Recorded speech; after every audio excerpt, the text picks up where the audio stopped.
At my son's grand opening ceremony, he grabbed the microphone, pointed directly at me in front of 400 people, and said, "What are you doing here? Your control and pressure destroyed our mother."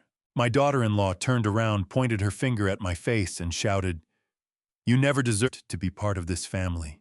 I stood frozen in the corner of the room, swallowing every word.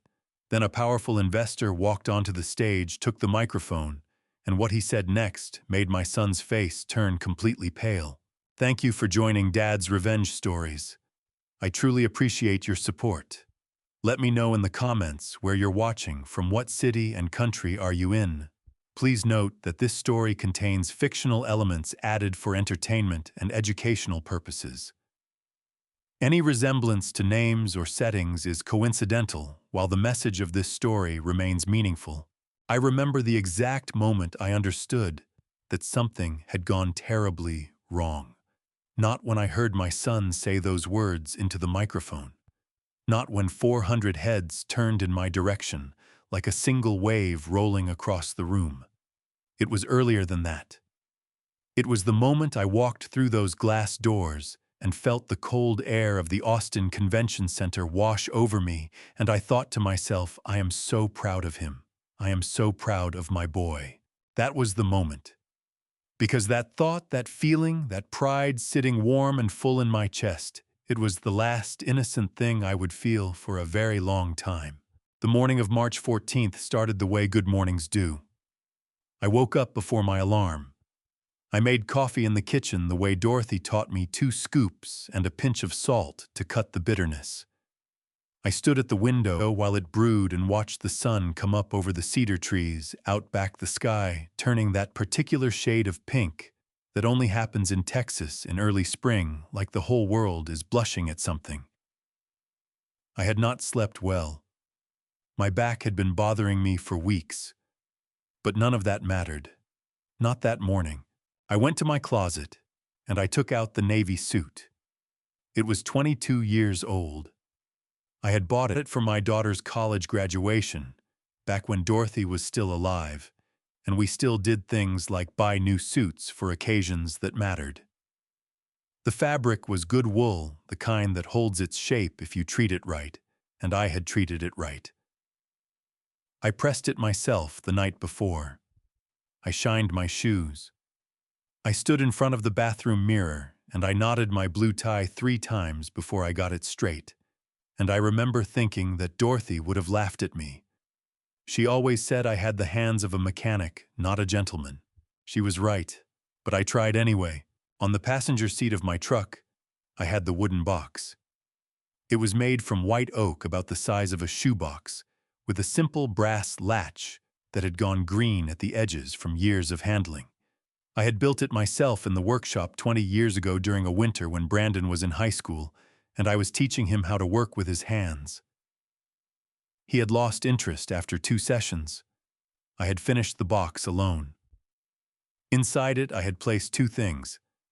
The first was the original patent certificate for my industrial compression system, the invention I had filed in 2003, the one that had kept the workshop solvent for nearly a decade when everything else was struggling. The second was the family photograph. Dorothy and me, Brandon at 12 and his younger sister Claire at 9, standing in front of the workshop on the day I installed the new sign. We were all squinting into the sun and grinning like fools. I was going to give him all of it. The patent, the photograph, and the knowledge that every dollar that had made Carter Nexus possible had come from the sale of that workshop. $1.8 million that I had signed over without a single condition, without a single demand, because I believed in my son the way you believe in something you built with your own hands. The drive to downtown Austin took 40 minutes. I parked in the public garage 2 blocks from the convention center because I did not know where the VIP parking was, and I did not want to call Brandon that morning and bother him. He would be busy. He would be nervous. I wanted to make things easier for him, not harder. I was always trying to make things easier for him. The Austin Convention Center was dressed up like a wedding. There were banners across the entire front facade, royal blue and silver, with the Carter Nexus logo printed so large I could read it from half a block away. A stylized letter C, honey, inside a hexagon, clean and modern and expensive looking. There were people everywhere. Men in suits better than mine. Women in heels clicking across the marble plaza. Camera crews from at least 3 local news stations setting up near the entrance. I straightened my tie and picked up the wooden box and walked toward the main doors. The man at the check-in table was polite. Young, maybe 25, wearing a headset and holding a tablet. He asked my name and I told him. Thomas Harold Carter. He scrolled. He scrolled again. His expression did not change, which told me he had been trained to keep it that way. Mr. Carter, he said carefully. You're not on the VIP list, but you are registered as a general guest. Let me get someone to show you to your seat. A woman in a blue blazer materialized beside me and walked me through the main hall, past rows of round tables draped in white linen. Past the front section, where the name placards were printed on heavy cardstock. Past the second section, and the third, all the way to the back corner of the room, where a folding table sat pushed against the partition wall that separated the hall from the service corridor. Table 47. I could smell the cleaning products from the restrooms. I could hear the low, mechanical hum of the ventilation system behind the wall. From where I sat, the stage was so far away that the faces of the people at the front tables were soft and blurred. The podium microphone caught the light and glinted like a small star. I set the wooden box down on the table in front of me. I put my hand on top of it. The oak was smooth and warm from the drive over, and I held onto it the way you hold on to something when the ground beneath you starts to feel less than solid. I told myself there had been a mistake with the seating. These things happened at large events. I told myself Brandon was busy and had not checked the arrangements personally. I told myself a lot of things in those first few minutes the way a man does when he is not quite ready to stop believing. Then the lights went down. The stage blazed white and blue. A swell of orchestral music came through the speakers, something modern and triumphant, and the crowd responded with the kind of applause that fills a room from the floor up. And my son walked out onto that stage, and every person in that hall rose to their feet. Every person except me. Because from table 47, all I could see was the back of 400 heads, and my son's face on the enormous LED screen above the stage, magnified and luminous, smiling the smile of a man who had arrived exactly where he planned to be. He looked out over the crowd. For just a moment, his eyes found the back corner of the room, found me, and then he looked away. He looked away, and something in my chest went very still. Not broken, not yet. Just still. The way a house goes still in the seconds before a storm actually hits, when the wind stops and the birds stop and the whole world holds its breath. I sat with my hand on top of that wooden box, and I let the stillness settle into me, and I did what old men do when the present becomes too much to hold. I went back. I built the workshop in 1994. Brandon was 7 years old. Dorothy was 38 and had just cut her hair short for the first time in her life, and she stood in the driveway the morning the sign went up and shielded her eyes against the Texas sun and said, "Tom, if this thing goes under, I am absolutely going to blame you." And then she laughed, her big, full laugh that came from somewhere deep in her chest, and I laughed too, and that was the beginning of everything. Carter Industrial Supply. 30 years of early mornings and late nights and grease under my fingernails that never quite washed out. We made compression fittings, hydraulic components, parts for agricultural and oil field equipment. Not glamorous work. Not the kind of work that gets written up in magazines or talked about at dinner parties. But it was honest work, and it was mine.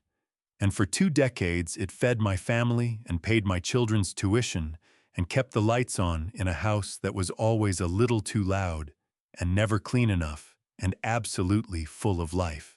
Dorothy used to bring lunch to the shop on Fridays. A thermos of coffee and 2 sandwiches wrapped in wax paper, the same as her mother had done for her father. The same way people did things before everything became disposable.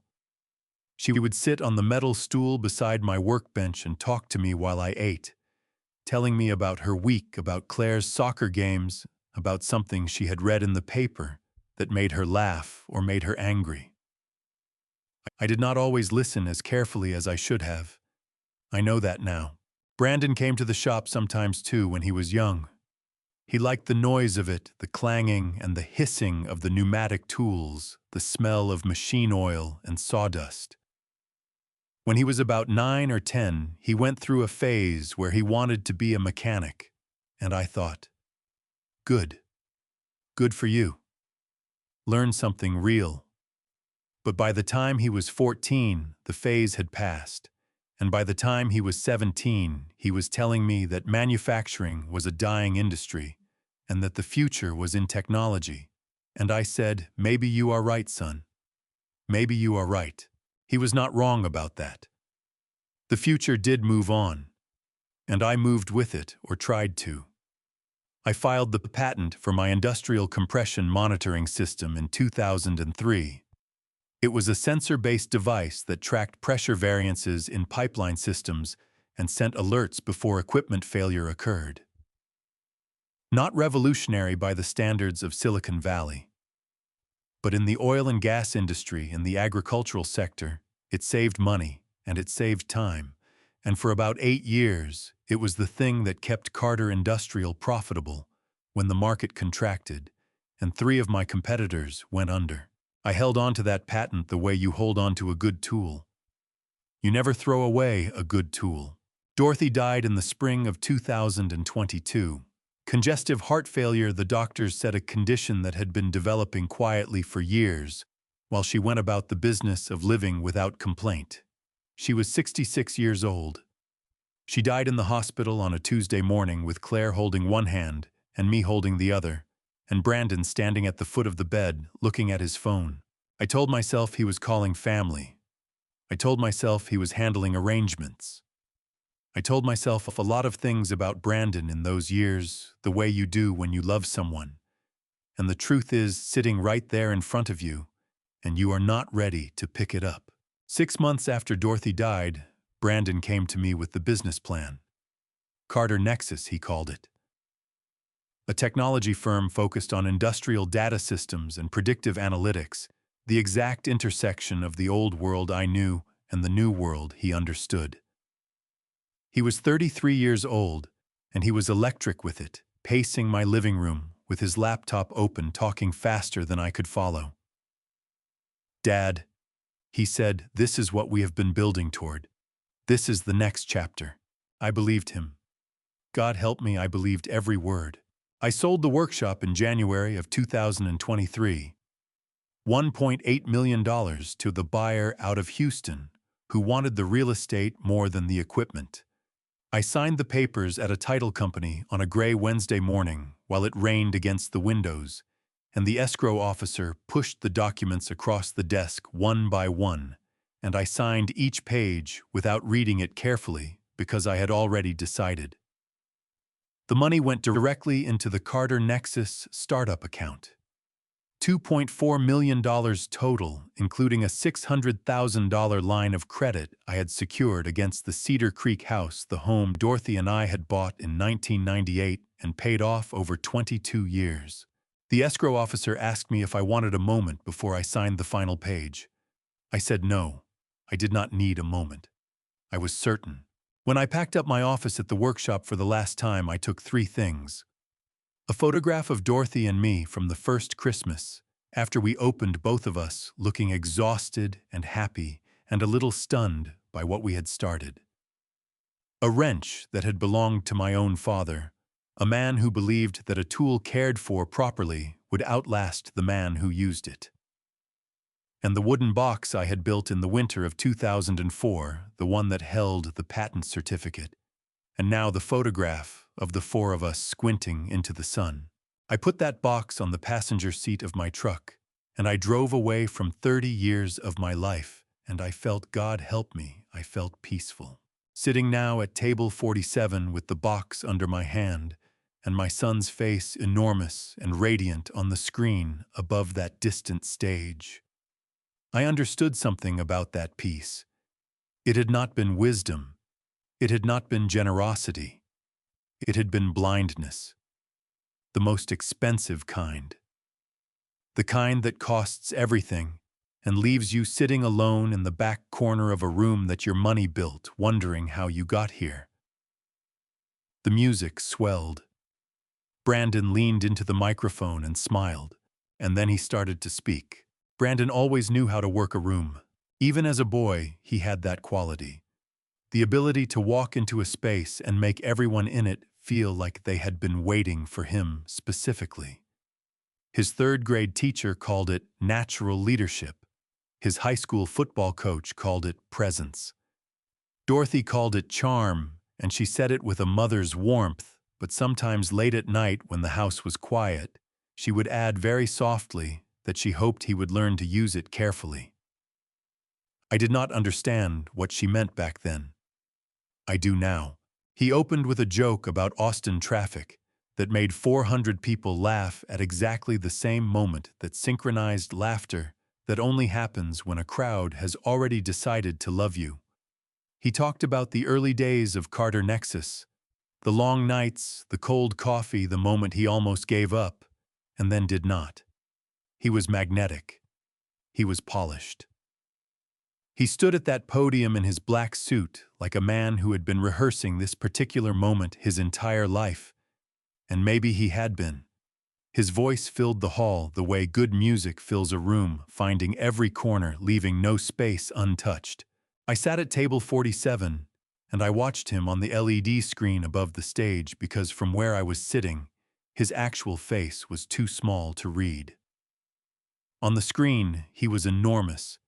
Every expression was amplified, every gesture precise. He looked happy in a way that I had not seen in years, and despite everything, despite the seat I had been given and the growing unease I could not name, I felt something loosen in my chest. That is my son, I thought. That is my boy up there. Olivia was seated at the front table center, left 3 rows from the stage. I could see the back of her head, dark hair pinned up a cream-colored blazer, the kind of put-together appearance she always maintained in public, every detail, considered nothing accidental. She had been married to Brandon for 6 years. In those 6 years, I had attended 4 of their dinner parties, 2 holidays, 1 weekend, at their lake house, and approximately 30 Sunday phone calls that lasted between 8 and 12 minutes each, and always ended with her saying, "We should do this more often, Thomas," in a tone that made clear we would not. She was not a cruel woman, I had always told myself. She was simply a woman who had priorities, and I was not among them. Brandon moved through his remarks with the confidence of someone who had memorized not just the words, but the pauses, the beats, the precise moments to slow down and let a phrase land. He talked about innovation. He talked about the responsibility of technology to serve human dignity. He talked about his vision for Carter Nexus as a company that would bridge the gap between the industrial past and the data-driven future. It was a good speech, genuinely good. And somewhere in the middle of it, I thought he does understand something real. He is not just talking. He actually believes this. And then he stopped. Not the way a speaker stops to gather his thoughts. He stopped the way a man stops when he has arrived at the part of the performance he has been building toward all along. He looked out over the crowd, and his expression shifted in a way I cannot fully describe. Not dramatically, not obviously, but something behind his eyes changed the way the temperature in a room changes before you can identify exactly why. "I want to take a moment," he said, "to talk about where I come from." The crowd settled, This was the personal part, the vulnerable part. The part where the successful man reaches back into his past and pulls out the struggle because that is what audiences want from a man like Brandon Carter on a day like this. They want to know he earned it. There are people in this world, he said slowly,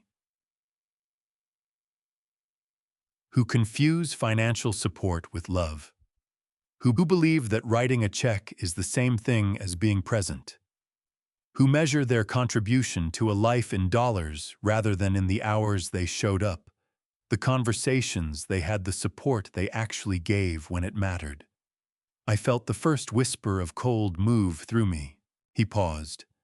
His eyes moved slowly across the room, past the front tables, past the middle section, all the way to the back corner, where table 47 sat against the partition wall.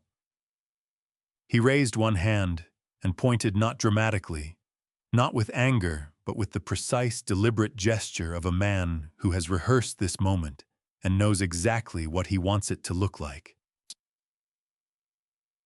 "What are you even doing here?" he said. His voice was calm. That was the worst part. Not the words, but the calm underneath them, the steadiness of someone who has chosen this and is not surprised by it. He let the question sit in the air for 2 full seconds. Then he continued.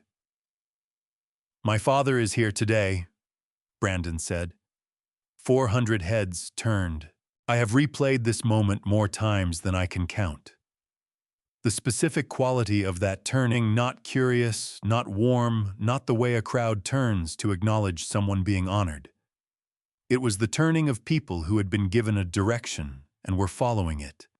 Brandon had done something in that sentence, in those words, in the particular weight he had placed on the word father, and the crowd had felt it and responded to it before I had even processed what was happening. He has always told people that he built everything for me.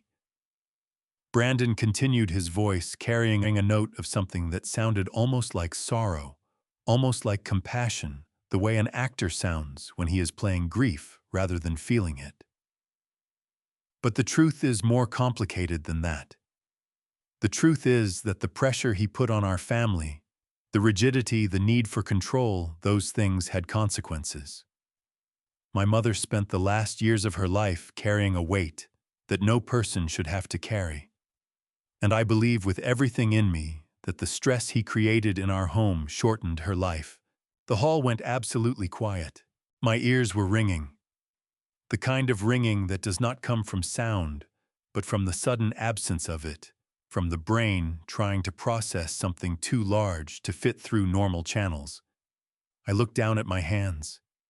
They were flat on this table on either side of the wooden box, fingers spread, pressing into the linen, like I needed to confirm that the table was still there, that I was still there, that this was a room I existed in, and not some terrible dream I had wandered into. Someone at a nearby table coughed softly. A woman 2 tables over leaned toward the man beside her and said something I could not hear. I did not look up to see their faces. I did not need to. Brandon was still speaking. His voice had returned to its normal cadence, now smooth and measured, moving on to his next point, as though what he had just said were simply another item in an outline, something to be noted and filed and moved past. The moment had done its work. He did not need to linger in it.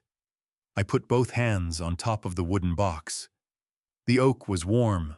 Dorothy had always said that wood remembers the hands that shaped it. I had thought she was being poetic, sitting there in the back corner of that enormous room with my son's voice coming to me from 40 feet away through speakers mounted in a ceiling I had helped pay for. I thought maybe she was just telling the truth. Brandon finished his speech to a standing ovation. I know this because I heard it. I did not see it. By the time the applause began rolling through the hall like thunder moving across flat land, I was already looking at the door. It was a set of double doors at the far end of the hall, to the left of the stage, fitted with long silver handles that caught the light every time someone pushed through from the outside. I had noticed them when I first sat down the way you notice exits when you are the kind of person who has spent a lifetime making sure everyone around you had a way out. An old habit. A workshop habit. You always know where the exits are. I picked up the wooden box. I stood up from table 47 for the last time. I pushed my chair back carefully so it did not scrape against the floor, because even then, even in that moment, I did not want to make a scene.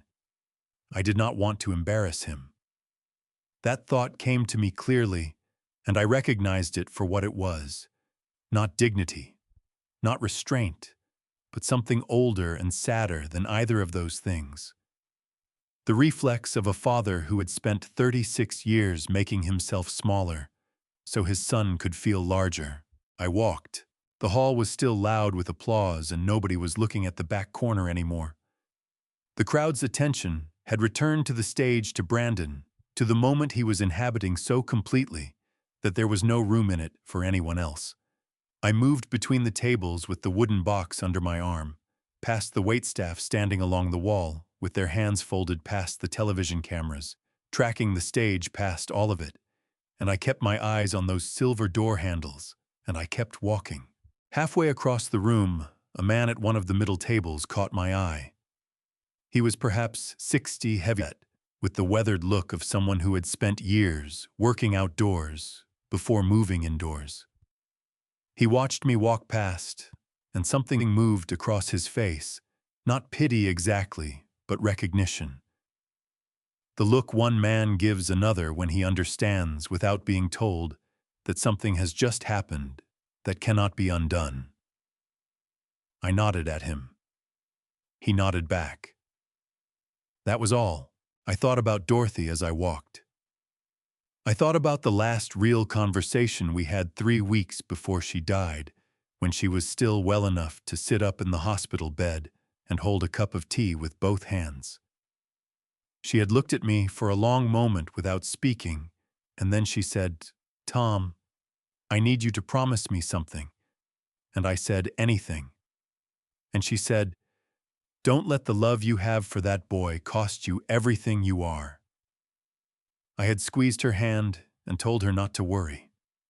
I had told her Brandon was going to be fine, that we were all going to be fine. She had looked at me with an expression I did not know how to read then. I understood it now. She had already seen it coming. She had watched it develop for years, the way a doctor watches a condition progress, noting the changes that the patient cannot see, because they are too close to their own face. She had seen the way Brandon spoke to me in the last few years of her life, the impatience creeping into his voice, the way he had stopped asking my opinion and started simply informing me of decisions already made. She had seen the way Olivia arranged their lives, so that I was always slightly outside the frame, present enough to be useful, distant enough to be managed. Dorothy had seen all of it, and she had tried in the only way she knew how to warn me. I had not listened. That was the thing I carried across that hall. Not the humiliation of not the 400 heads turning in my direction. Not the sound of my son's voice saying words about me that I would spend years trying to unhear. What I carried was the weight of Dorothy's warning, the one I had been too proud and too hopeful to take seriously, the one that had cost us both more than I could calculate, standing there in the back of a convention hall in downtown Austin. I reached the door. I put my right hand on the silver handle. The metal was cool and smooth, the way metal is when it has been inside all morning, away from the Texas sun that was doing whatever it pleased out there in the world beyond these walls. I pressed down on the handle and felt the mechanism release. Behind me, Brandon was speaking again. His voice had dropped into a lower register, the intimate tone he used when he wanted an audience to lean in, to feel like they were being let in on something private. I had heard that voice my entire adult life. I had always found it compelling. Standing at that door with my back to the room, I heard it for the first time as what it actually was. Performance. All of it performance. The charm, the warmth, the self-deprecating humor, the pauses in exactly the right places. Not a man speaking from his heart. A man executing a plan that happened to involve the vocabulary of the heart. And I had funded that plan with $2.4 million and 30 years of my life, and every ounce of trust I had ever extended to another human being, and none of it had been real. My hand tightened on the door handle, and then something happened that I did not expect. A hand came down on my left shoulder, heavy, deliberate. Not the hand of someone trying to stop me, not the hand of someone offering comfort, but the hand of someone who had something to say and had decided that this was exactly the right moment to say it. I went still. The wooden box pressed against my ribs. I could feel my own heartbeat. I turned around. The man standing behind me was not someone I had spoken to that morning. He was tall, perhaps 70, with silver hair cut close, and the kind of face that has been weathered by decades of making decisions that other people could not make. He was dressed simply a dark jacket, no tie, the quiet confidence of a man who had nothing left to prove to anyone in any room. His eyes were steady and calm, and he was looking at me the way very few people had looked at me in a very long time. Like I mattered. Like what happened to me in the next 60 seconds was the most important thing occurring in that building. He leaned in slightly, and his voice was low enough that only I could hear it over the noise of the hall behind us. "Don't be afraid," he said. "Walk with me." I turned around, and I recognized him immediately. Not from a personal introduction, not from a handshake at a dinner or a conversation over coffee. I recognized him the way you recognize someone whose face you have seen in 100 different places over the years, in newspaper profiles, in the business section of the Austin American-Statesman, on the covers of industry publications that stacked up unread on the corner of my workbench, because I never had time to get to them until Sunday. Gerald Warren, 71 years old. Founder of Warren Capital Group, the firm that had quietly backed more than 60 technology companies in the past 2 decades, several of which had gone on to reshape entire industries. A man who did not attend ribbon cuttings. A man who did not show up at launch events unless he had a specific reason to be there. He was standing 2 feet away from me in the back of my son's convention hall, and he was looking at me like he had come here specifically to find me. "You're Thomas Carter," he said. It was not a question. "I am," I said. "Gerald Warren." He extended his hand. His grip was firm but not aggressive, the handshake of a man who had nothing to prove in a handshake. "I think we need to talk before you walk out that door." I looked at him for a moment. Behind me, Brandon's voice was still filling the hall, moving smoothly from one talking point to the next. The machine of the speech, running without friction. Out in the lobby, I could hear the distant sound of the city traffic and wind, and the ordinary noise of a Friday morning in Austin, all of it continuing as though nothing significant was occurring inside this building. "Why?" I asked. Gerald did not answer immediately. He glanced past me toward the stage, then back to my face, and something moved through his expression that I can only describe as a kind of controlled anger. Not hot, not reactive, but the anger of the man who has assembled all the facts and arrived at a conclusion he finds deeply unacceptable. "Because I have been looking into Carter Nexus for the past 6 weeks," he said, "and what I found was not what your son has been telling people. Not even close. I have lived long enough to know the difference between a man who is performing and a man who is telling the truth." Gerald Warren was not performing. His voice was level and his eyes were steady, and he was giving me information the way a man delivers news. He would rather not have to deliver directly without softening it, because he respects the person he is talking to enough not to wrap it in kindness. "I came here today to see you," he said. Not him. That was when I understood that the morning I had been living through was not the morning I had thought it was when I woke up at 6 and made coffee and pressed my navy suit and drove downtown with a wooden box on the passenger seat of my truck. It was something else entirely. And Gerald Warren, a man I had never formally met, had driven to this building to make sure I did not leave before I knew what that something else was. He told me that when his team began reviewing Carter Nexus as a potential investment standard, due diligence had turned up anomalies in the capital formation documents. The name appearing as the primary funding source was not Brandon Carter. It was Thomas Harold Carter. Every major transaction in the company's founding history traced back to accounts in my name to assets I had owned, to a line of credit secured against property I had built and paid for over decades. His team had pulled the records. They had cross-referenced the bank statements. The picture was unambiguous. "Your son has been telling investors he built this from nothing," Gerald said. "He has been telling the press the same thing. He built a narrative around himself that depends entirely on you not being visible. That is why you are sitting at table 47. I felt the wooden box heavy in my arms. I thought about Frank Dawson. Frank had been my accountant for 20 years. He had handled the books for Carter Industrial, managed my personal finances, filed my taxes, sat across from me in his small office on Burnett Road every February with 2 cups of coffee and a legal pad, and walked me through the year with the patience of a man who understood that numbers tell stories and that the stories matter. He had been one of my oldest friends in any real sense of the word, and then 14 months ago he had gone quiet. Calls unreturned. Emails answered with one line. A lunch canceled, then another.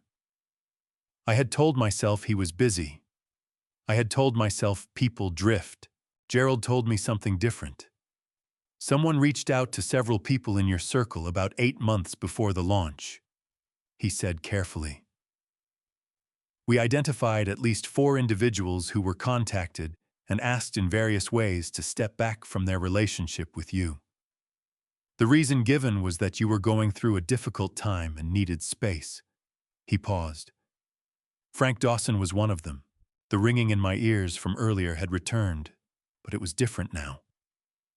Not the ringing of shock. The ringing of pieces assembling themselves into a shape I had not been willing to see. Olivia had come to my house 3 weeks ago.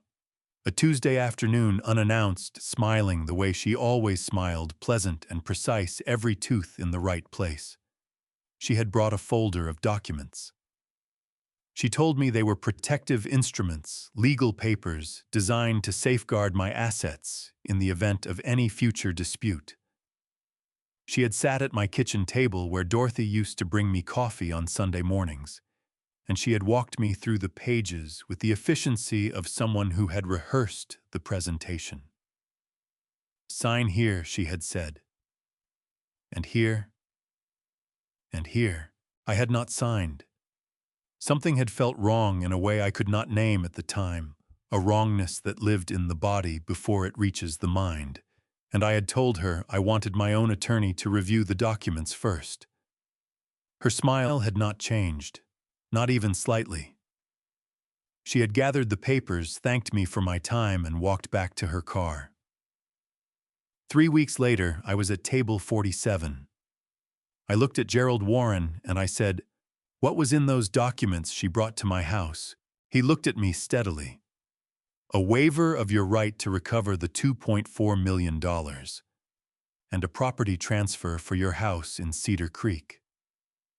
He let that sit for 1 full second. Signed, it would have been irrevocable. I did not say anything for a moment. The hall behind me was loud with applause again. Brandon had said something that pleased the crowd. Gerald put his hand back on my shoulder. Not heavily this time. Just there. Present. "I know what you just heard up on that stage," he said quietly. "And I know what it cost you to hear it. But I need you to walk back in there with me, Thomas. Because the people in that room deserve to know the truth. And frankly, he said, and something shifted at the corner of his mouth, not quite a smile, but close to one, so do you. I looked at the silver door handle. Then I looked at Gerald Warren. Then I turned around and walked back into the hall. The doors opened, and the noise of the hall hit me like a wave. Not unpleasant, just large. The way sound feels when you have been standing in quiet for a few minutes, and then step back into a room full of people who have no idea what has just occurred, 12 feet away from them, on the other side of a set of double doors. The applause had settled into the low, continuous hum of 400 people engaged in the business of an event.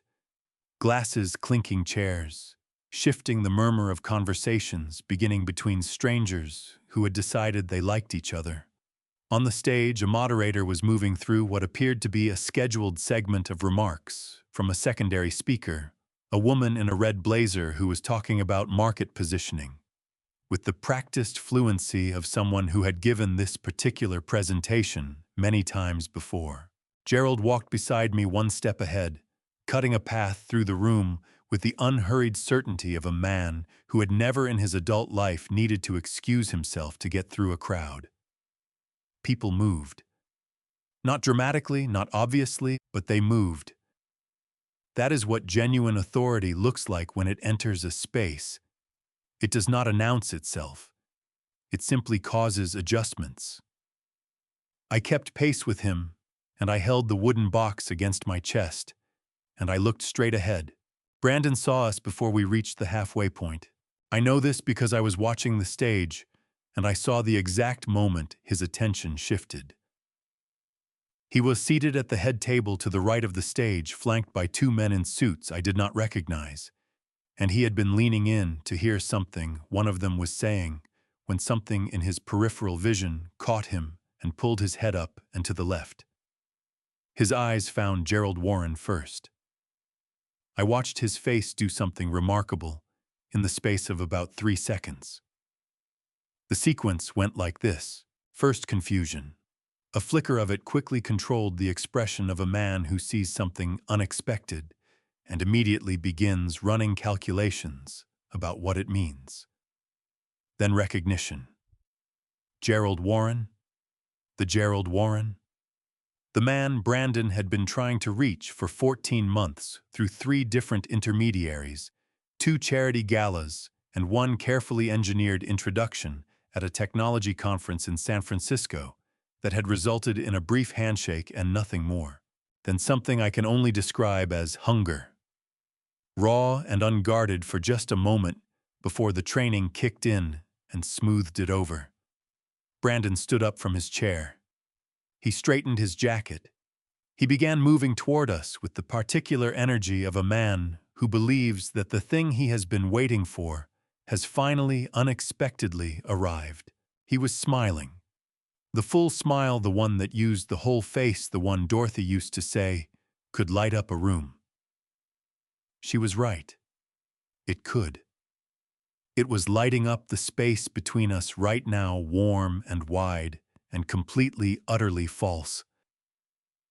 He extended his hand toward Gerald when he was still 6 feet away, the way salesmen do the premature handshake that assumes the close before the conversation has begun. Gerald walked past his hand, not rudely, not with any visible contempt.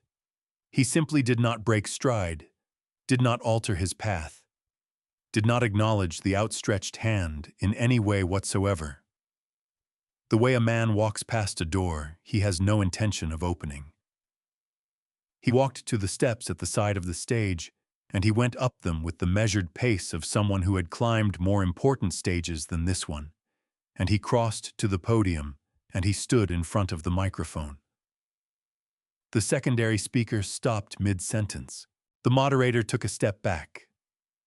The room went from a hum to a murmur to a hush in about 4 seconds, the way rooms do when something is happening that nobody has scheduled and everybody can feel. I had stopped walking when Gerald took the stage. I was standing roughly in the center of the hall, equidistant from the front tables and the back wall, holding my wooden box, surrounded by 400 people who were all looking in the same direction. For the first time that morning, I was not at the edge of the room. I was in the middle of it. Brandon had frozen 3 steps from where he had started. His hand was no longer extended. His smile was no longer operating. He was standing very still in the way that people stand still when they are trying to process information that is arriving faster than their ability to respond to it. The body going quiet, while the mind runs hard. Gerald did not use the microphone immediately. He stood at the podium and looked out over the room for a long moment, not performing the pause, simply taking the measure of the space and the people in it. The way a man does when he wants to be certain he has everyone's full attention before he spends it. He had it. Every face in that hall was turned toward the stage. The woman in the red blazer had sat down. The moderator had moved to the far edge of the platform. Even the waitstaff along the walls had stopped their quiet movements and were watching. Gerald reached out and adjusted the microphone. The small sound of it, that brief electronic tap, moved through the room like a signal. Then he looked directly at Brandon Carter. And Brandon Carter, my son, the man who had spent 14 months trying to get this man into a room with him, took one involuntary step backward.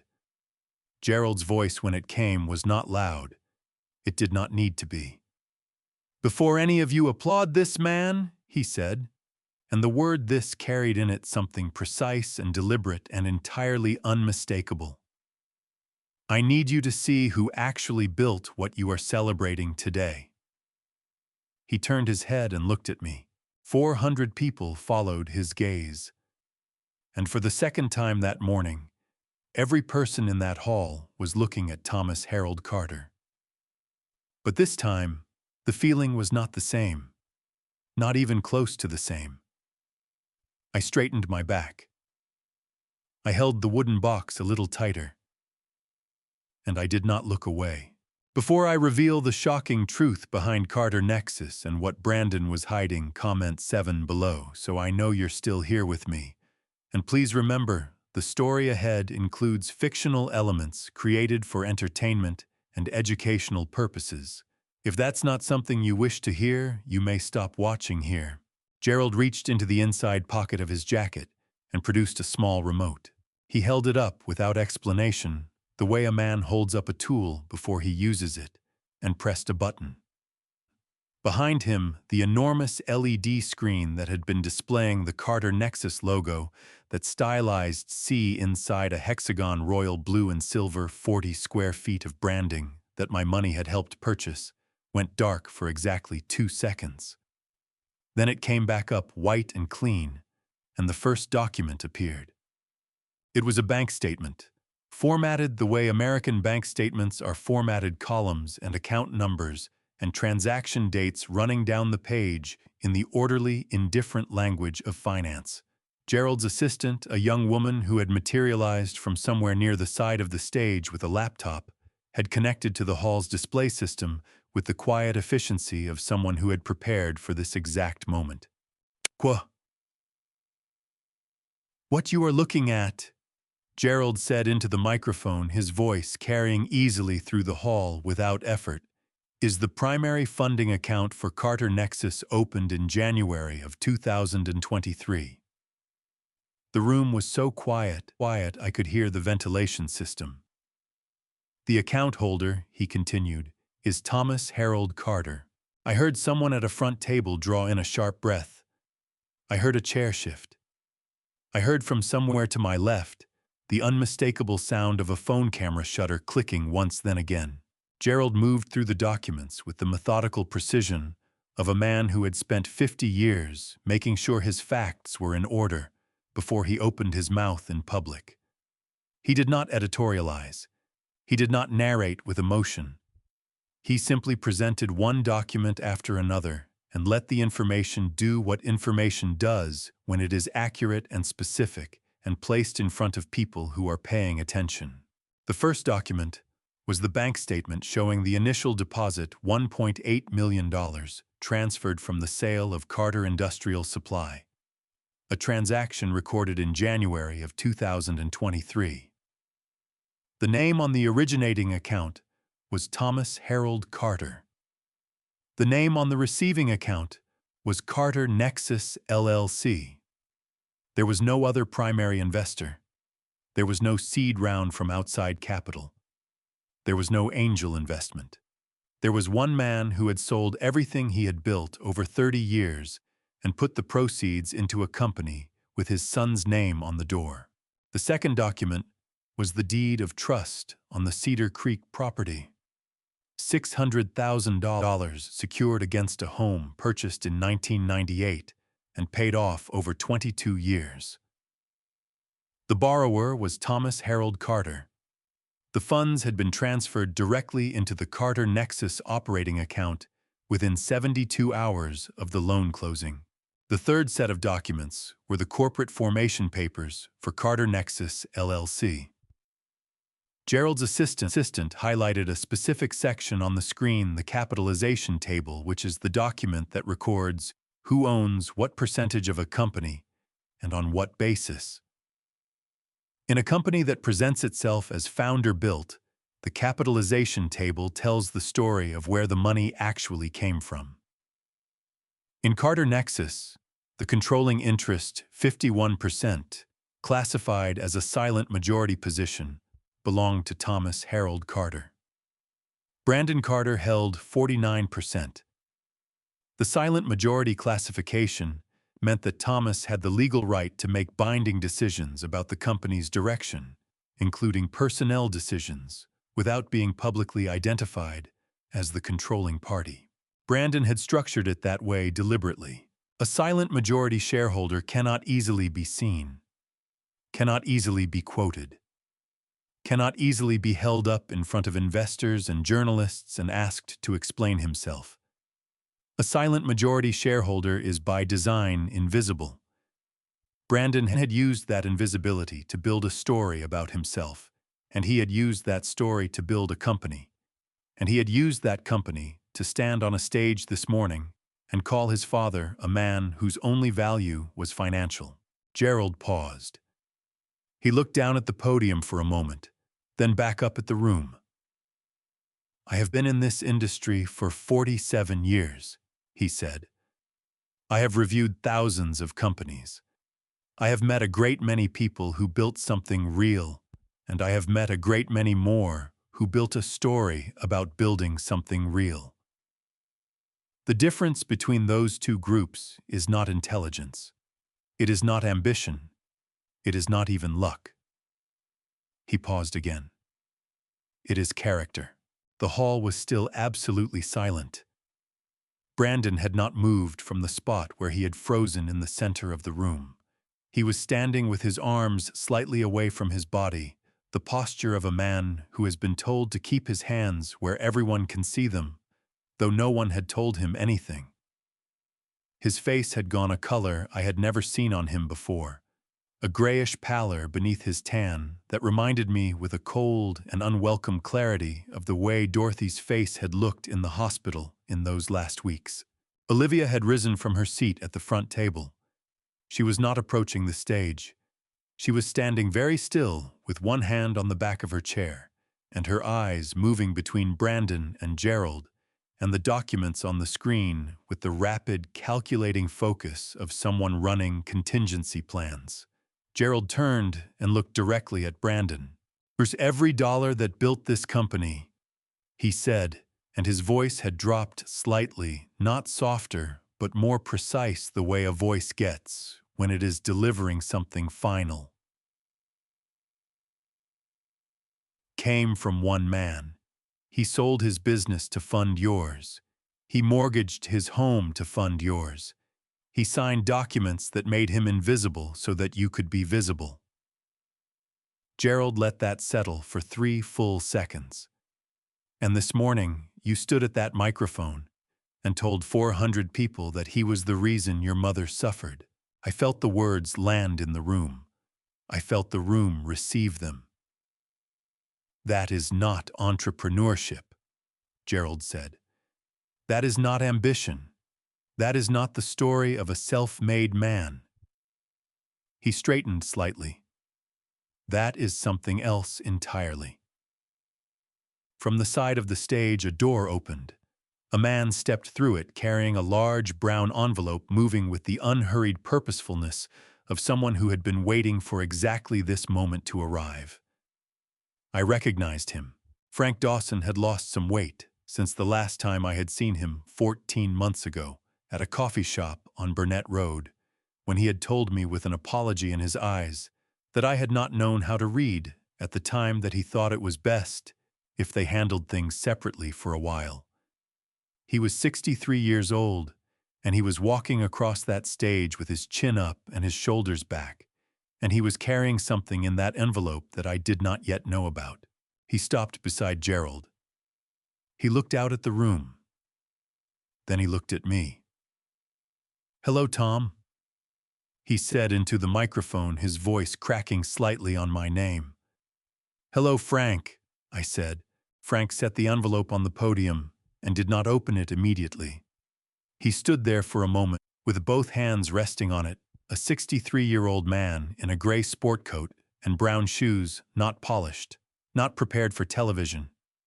Just a man who had driven to a convention hall on a Friday morning because something had been sitting on his conscience for 14 months, and he had decided that today was the day it was going to come off. "My name is Frank Dawson," he said into the microphone. "I was Thomas Carter's accountant for 20 years. I handled his personal finances, his business accounts, his taxes, his estate planning. I knew his numbers better than most people know their own address." He cleared his throat. "About 14 months ago, I received a phone call from Brandon Carter." The room shifted. Not visibly, not dramatically, but I felt it the way you feel a change in air pressure before a weather system moves in. "Brandon told me that his father was going through a very difficult period following the death of his mother." Frank continued. "He said Thomas had become emotionally volatile, that he was making poor decisions, that he was, and I am quoting directly here, not in a place where outside relationships were helping him." Frank paused. He asked me to step back, to give Thomas space. He framed it as concern. He framed it as a son trying to protect his father. Frank looked out at the audience. His expression was not angry. It was something more uncomfortable than anger. It was the expression of a man who had believed something he should not have believed, and was now required to say so in front of 400 people. "I stepped back," Frank said. "I should not have. I am sorry, Tom." I pressed my lips together and nodded once. That was all I could manage. 3 months before Dorothy Carter passed away, Frank said, she called me. He opened the envelope, now carefully working the brass clasp with fingers that were not quite steady. She called me at home on a Sunday evening. She told me that she had been keeping a journal, that she had been writing things down because she was afraid that if something happened to her, the truth would not survive without a record of it. He removed a small notebook from the envelope, navy blue with a worn cover, the kind you buy at a drugstore for $3. She mailed this to me 2 weeks before she died. She included a note that said, "Keep this safe, and when the time comes, you will know what to do with it." He opened the notebook. The hall was so quiet that when Frank turned the first page, I heard it. "I am going to read you the last entry Dorothy Carter wrote in this journal," Frank said. "It is dated 4 weeks before her death. I am going to read it exactly as she wrote it, without editing, without commentary." He cleared his throat a second time. "Chapter 3, he read. "I am so tired today. Not the tired that comes from bad sleep or a long day. The tired that comes from carrying something heavy for too long without being able to put it down. Brandon came again yesterday. He sat in the kitchen and he talked at me for 2 hours about the house, about the accounts, about what would happen to everything after I am gone. He talks about after I am gone the way other people talk about the weather. Like it is a thing that is simply coming, and the only question is how to prepare for it. He wants me to sign papers. He says they are for my protection. I asked Tom's lawyer to look at them 6 months ago, and Tom's lawyer said they were not for my protection at all. They were for Brandon's. I did not tell Brandon that I had done this. I was afraid of how he would react. Frank stopped. He turned the page. He has been saying things to me. He continued reading. Small things, things that could be explained away if I repeated them to anyone. Things that make me feel like I am losing my mind even when I know I am not. He told me last week that Dad has been talking to people about having me evaluated. That Dad thinks I am not competent to manage my own affairs. I know Tom. Tom would never. But Brandon said it so calmly, so matter-of-factly, with that look on his face like he was delivering bad news he wished he did not have to deliver. And for 30 seconds, I believed him. That is the thing that frightens me most. Not that he said it. That for 30 seconds, I believed it. A woman in the third row had her hand over her mouth. A man at the table nearest to me had stopped pretending to look anywhere but at the stage. Frank turned another page. I called Frank today, he read. Good old Frank. I did not tell him everything. I did not know how to say it out loud yet. But I mailed him the journal. If something happens to me, at least someone will know. At least there will be a record. Tom is a good man. He has always been a good man. I need whoever finds this to know that. Whatever Brandon says after I am gone, whatever story he tells, I need someone to know that Tom Carter was a good husband and a good father, and that the hardest thing about any of this is knowing that I cannot protect him from what is coming. Frank closed the notebook. The silence in that hall was unlike any silence I had ever been in. It was not empty. It was full. Full of 400 people sitting with something they had just been given and did not yet know what to do with. I was shaking. I became aware of it gradually, the way you become aware of cold, not all at once, but by degrees, until suddenly you realize that your hands are trembling and have been trembling for some time, and you did not notice because you were concentrating on remaining upright. Dorothy had known. She had seen it coming from further away than I had with clearer eyes than mine, and she had done the only thing she could do. She had written it down. She had mailed it to the one person she trusted to hold it, and she had hoped in the quietly desperate way that people hope when they are running out of options that the record would survive even if she did not. I looked at Brandon. He was staring at the notebook in Frank's hands with an expression I had never seen on him before. Not guilt, not remorse. Something colder than either of those things. The expression of a man who has just watched a door he thought he had locked swing open from the other side. Frank reached back into the envelope. There is one more thing, he said quietly. Dorothy recorded this herself. She asked me to play it if the day ever came. He looked at Gerald. Gerald nodded. Frank's hand was shaking as he pressed play. And then my wife's voice filled the room. I had not heard her voice in 3 years. That is the first thing I thought when the recording began. Not what she was saying, not the words. Just the voice itself, the specific texture of it, the way it sat in the lower register for a woman her age, warm and a little rough at the edges from decades of laughing too hard and talking too much, and living the kind of life that leaves its marks on a person in ways you do not notice until they are gone. Dorothy's voice.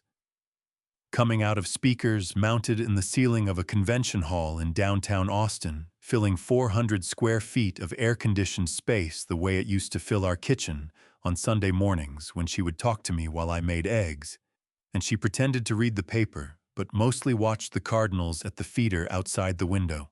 I gripped the wooden box with both hands.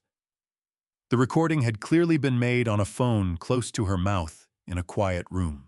There was a faint hiss of background silence beneath her voice, the sound of a house with no one else in it. She had been alone when she recorded this. I could hear that in it. The particular quality of a person speaking into a device without an audience trying to find the words for something they have never said out loud before. "I don't know who's going to hear this," she began. Her voice was steady but thin, the steadiness of someone holding themselves together through concentration rather than ease. "I'm recording this on a Tuesday afternoon in February. Tom is at a meeting with the accountant. Brandon was here this morning." She stopped, took a breath that the microphone caught completely. "He wants me to sign the house over," she said. "The Cedar Creek house. He's been asking for 3 months now, and every time I say I need to think about it, he finds a new way to ask. Yesterday, he said that Tom had already agreed to it, that they had discussed it, and Tom thought it was the right thing to do for tax purposes." Her voice shifted slightly, a tightening in it. "I called Tom. Tom had no idea what I was talking about. He was confused. And then Brandon called back 20 minutes later and said I must have misunderstood, that he had been talking about a different property, that I was getting confused." A sound moved through the hall. Not a gasp. Something quieter and more sustained than a gasp. The sound of 400 people arriving at the same understanding at the same moment. "I am not confused," Dorothy said, and there was something iron in those 4 words that I recognized immediately. The particular firmness she used when she had made up her mind about something and needed whoever she was talking to understand that the conversation was over. "I know what he said. I wrote it down the minute I got off the phone with Tom. I write everything down now because I have learned that if I do not write it down, it becomes something I imagined. That is what he does. He says something, and then he says, 'I imagined it.' He does it so consistently and so calmly that sometimes, God help me, sometimes I start to wonder." She stopped again. When she came back, her voice was lower. "He told me last month that the doctors had spoken to him, that they had concerns about my memory, that they thought it might be time to look at some options." A pause. "I have not spoken to any doctor who said anything like that. I asked my physician directly, and she looked at me like I had lost my mind, which I suppose is what Brandon would like everyone to think." Another pause, longer this time. "I'm 65 years old. I have congestive heart failure. I am not confused. I am frightened. There is a difference." My throat had closed. I was aware of it in the physical way, the way you become aware of your own body when it does something without your permission. My throat had closed, and my eyes were burning, and I was standing in the middle of a crowded hall, holding a wooden box and listening to my wife tell me things she had been too frightened to say while she was alive. "Tom doesn't see it," Dorothy continued. "I know he doesn't. He loves that boy in a way that makes him blind to certain things, and I have never figured out whether that is a flaw or the purest thing about him. Maybe both." Her voice softened for a moment. "He built that workshop with his bare hands. He built our life with his bare hands. He would give Brandon every last thing he owned and consider it a privilege. That is who he is, and that is exactly why I am so scared for him." Brandon had moved. I registered this at the edge of my awareness. He had taken 2 steps toward the stage, not approaching it exactly, but orienting toward it the way a person moves when they are trying to find a position that gives them some control over a situation that has moved entirely beyond their control. Olivia was no longer standing by her chair. She had sat back down, but she was sitting forward, elbows on the table, her face in her hands. Not crying, thinking. I could tell the difference. "I need whoever finds this to know one thing," Dorothy said. Her voice had come back up steady, the way people get steady when they are saying the most important thing, and they need it to land correctly. Thomas Harold Carter is a good man. He is the best man I have ever known. And whatever happens, whatever story gets told after I am gone, I need someone to know the truth. He did not fail me. He never failed me. The only thing that broke my heart in all of this is knowing that he is going to blame himself anyway, because that is what good men do. They take on weight that was never theirs to carry. She took one more breath. "I love you, Tom," she said. "I should have said it more on ordinary Tuesdays. I said it plenty on the big days, but it's the ordinary Tuesdays that add up. Don't forget that. And don't you dare blame yourself for any of this." The recording ended. The silence that followed was so complete that I heard the soft sound of someone crying 2 tables to my left, a man trying to keep it quiet and not quite managing. I heard the ventilation system. I heard my own breathing ragged and too fast. I looked up at the ceiling for a moment, the way people do when they are trying to keep tears from falling, using gravity as a last defense against something that has already broken through every other one. Then I looked back down at the stage. Frank had his head bowed. Gerald was very still.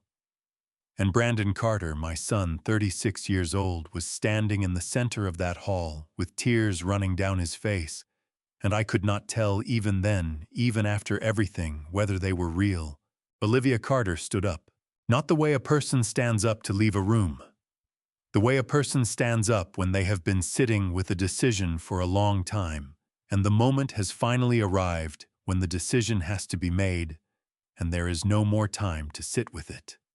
She pushed her chair back from the table with both hands, smoothed the front of her cream blazer, with a gesture that was pure reflex, pure muscle memory.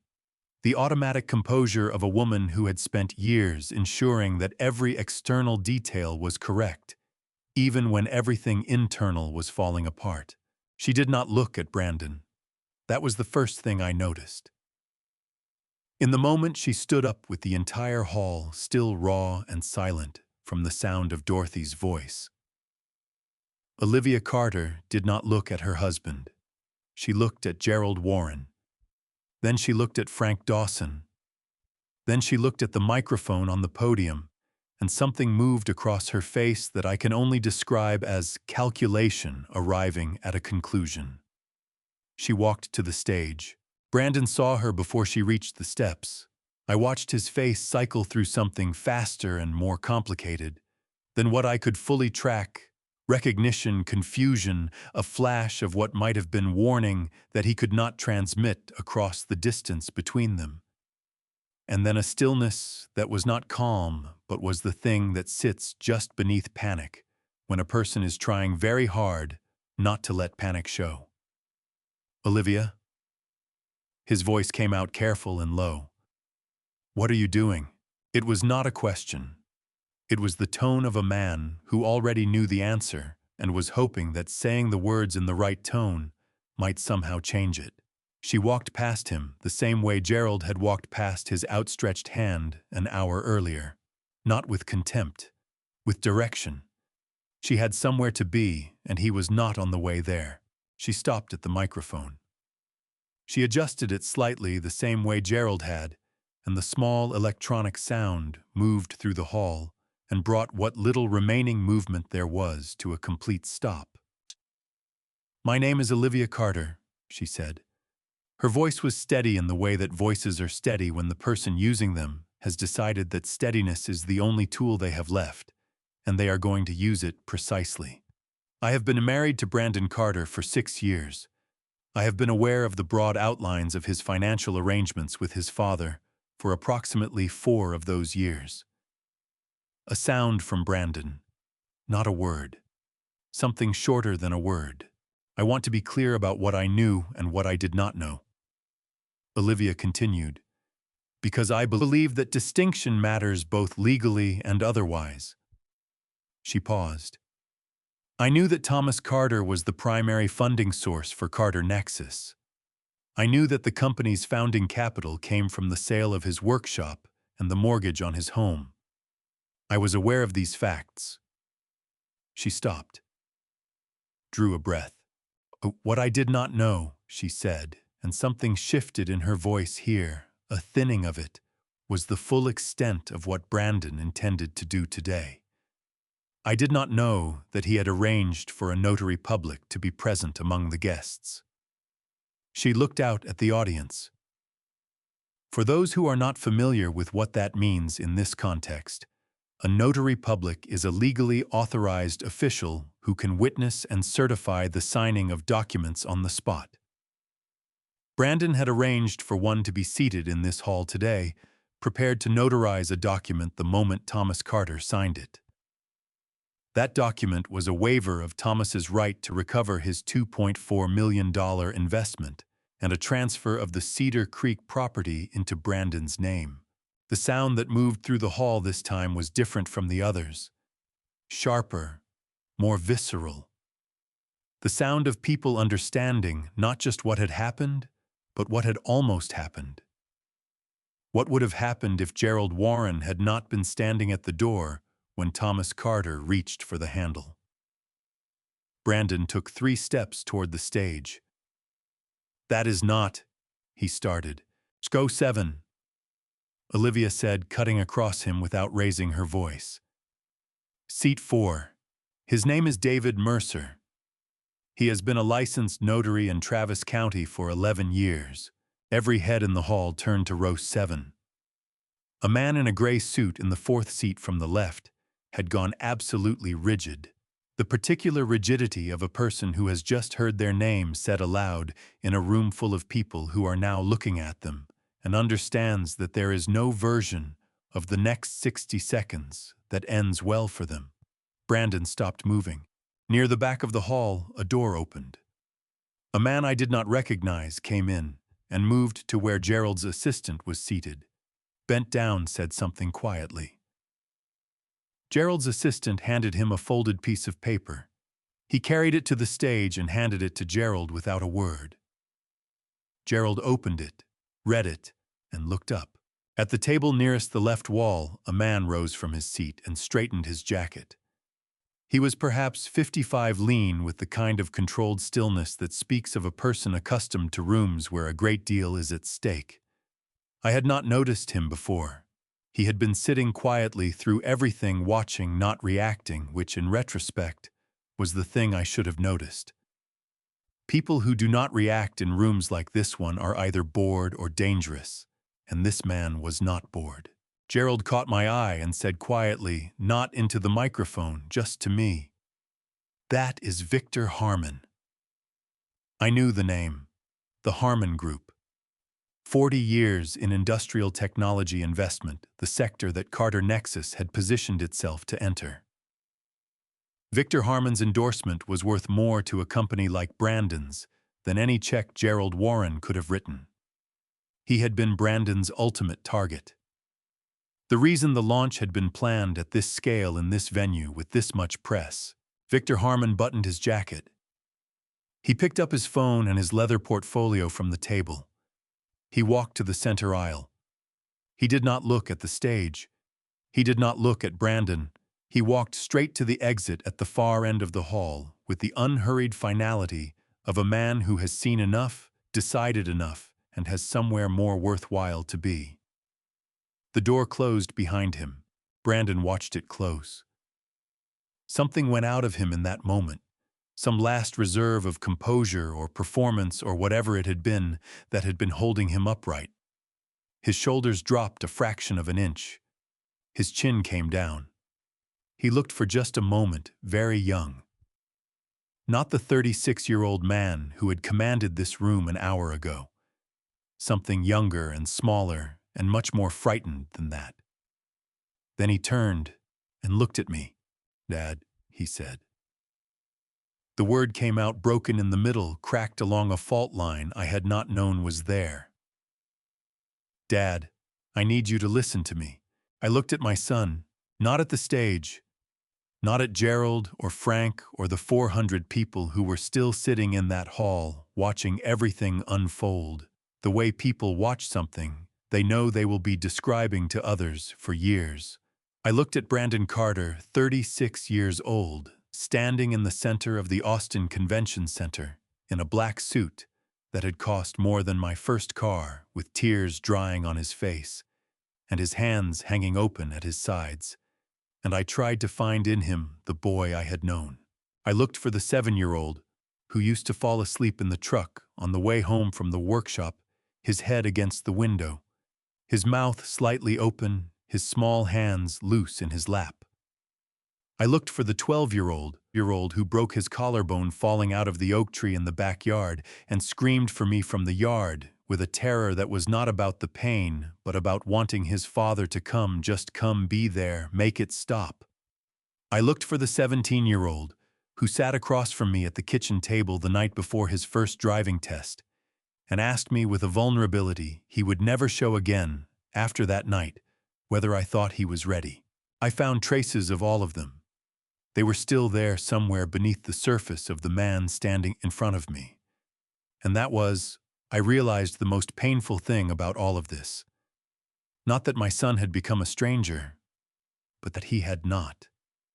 That I could still see him in there, still recognize the particular way he held his shoulders when he was frightened, still hear something of the boy in the cracked middle of that word dad that he had said to me 30 seconds ago. It would have been easier if he had become someone I did not recognize. He took a step toward me.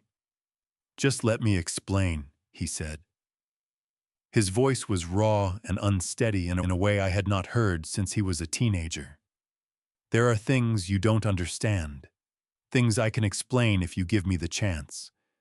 The business was failing, Dad. 6 months in, we were hemorrhaging money, and I panicked, and I made decisions that I know were wrong, and I am not." He stopped, pressed his lips together, started again. "I am not the person they are making me sound like." I waited until he was finished. The hall was so quiet that his words had fallen into it like stones into still water, and the ripples were still moving outward. "Brandon," I said. My voice surprised me. I had expected it to shake. I had expected the weight of the morning to be in it. The 3 years of grief and the 18 months of isolation I now understood, and the $2.4 million and Dorothy's voice coming out of those ceiling speakers, saying things she had been too frightened to say while she was alive. I had expected all of that to be audible, but my voice came out even, not cold, not hard, just level the way a table is level, the way a floor is level, something you can stand on. "Shiza, I have been listening to you my entire life," I said. "I listened when you told me the business was a good idea.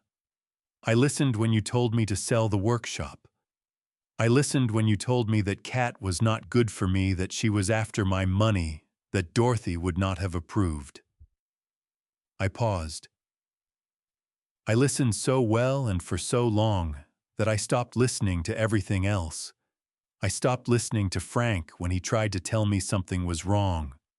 I stopped listening to your mother when she looked at me with that expression I could not read. I stopped listening to my own instincts every time they told me that something about the last few years did not add up. Brandon's jaw tightened. His eyes were red and wet and fixed on my face with an intensity that I recognized as the last form his control was taking, the effort of holding himself together through sheer concentration. "I am not going to stand here and tell you that I hate you," I said. "Because I don't.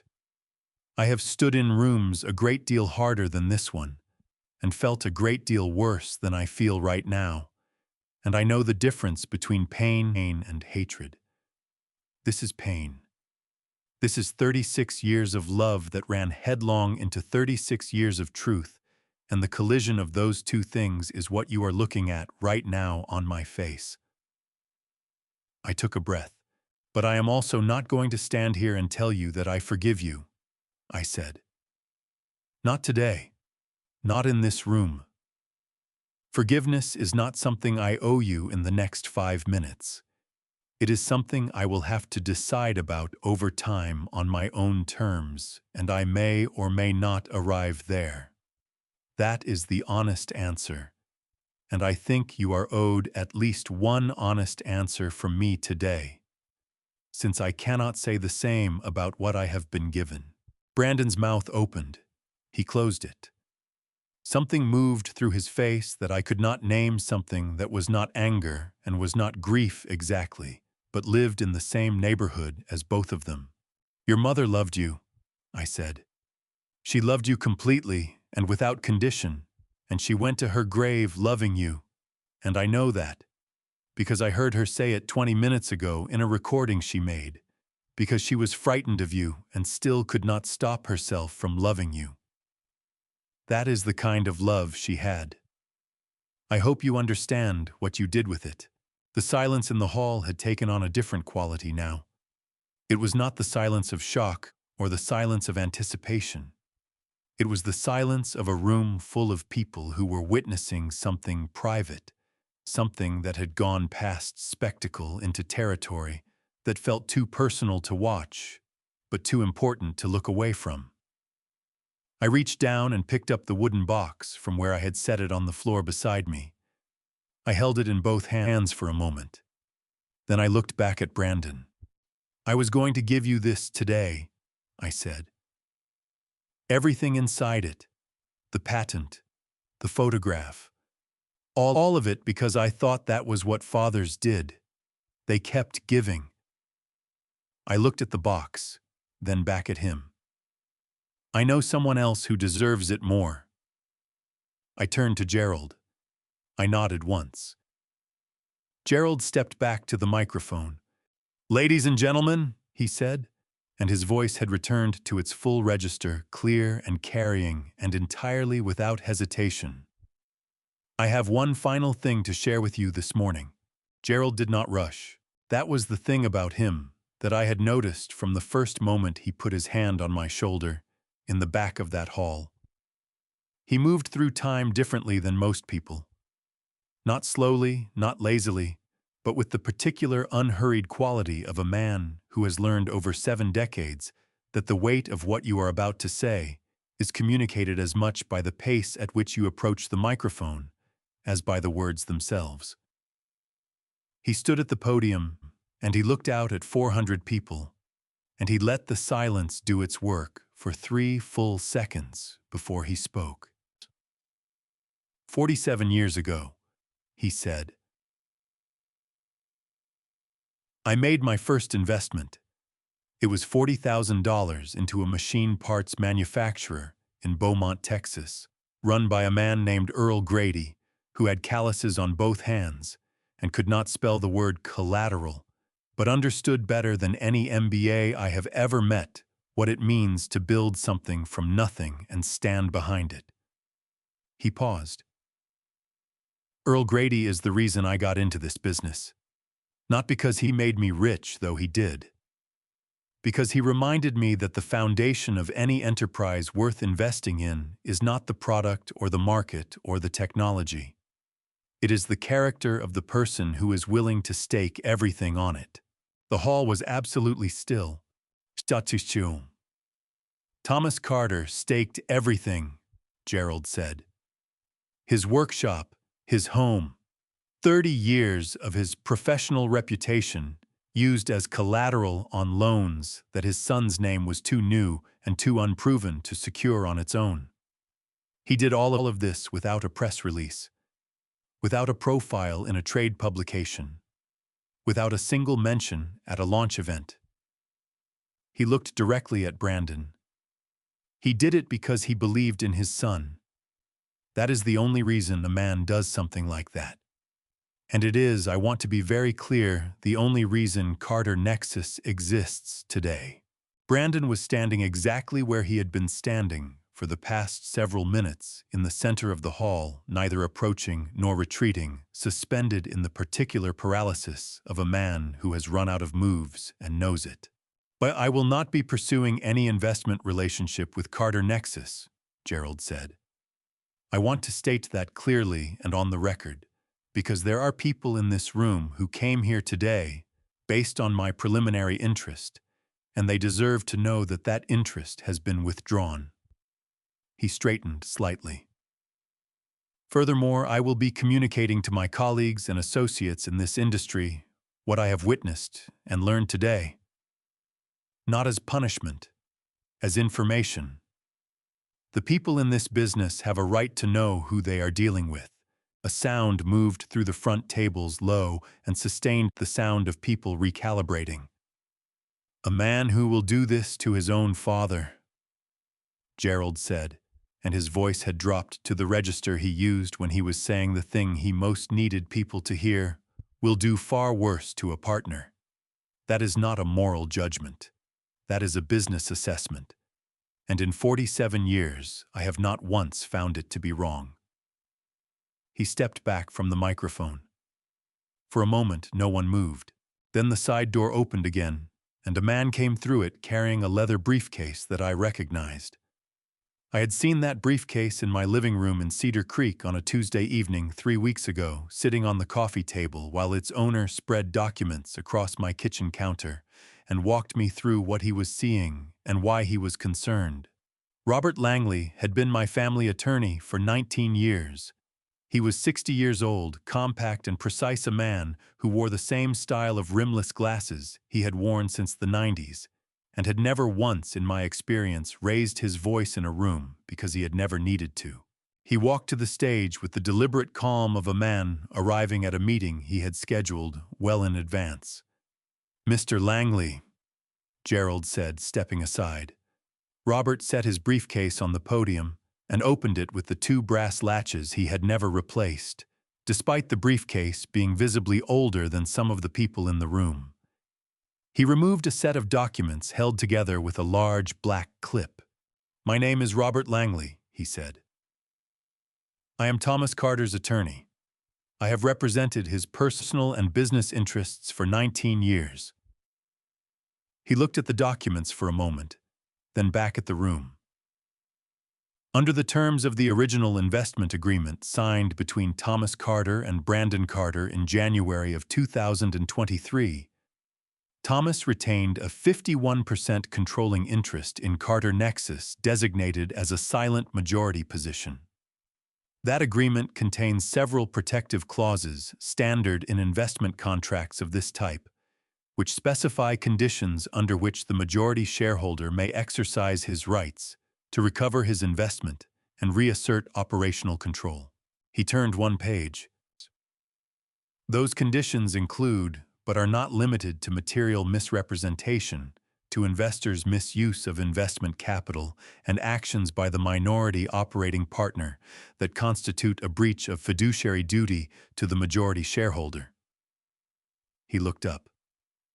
"Based on the evidence presented in this room today, and based on independent documentation that my office has been reviewing for the past 3 weeks, Thomas Carter has clear legal grounds to pursue recovery of his $2.4 million investment in full." He paused. "Additionally, as of this morning, I have filed an emergency motion in Travis County District Court requesting a temporary restraining order on all Carter Nexus assets, pending a full judicial review. That motion, under Texas civil procedure, is currently being reviewed by a duty judge." The emergency motion Robert had explained to me 3 weeks ago, when he first laid out what was coming, works like this. When there is credible evidence of fraud or financial misconduct, and there is an immediate risk that assets will be moved or dissipated before a full hearing can be held, a court can issue a temporary freeze on those assets within hours of the filing. It does not require the other party to be present. It does not require their consent. It simply requires evidence and urgency, and this morning had provided both in considerable quantity. Brandon's head came up sharply. "You can't," he started.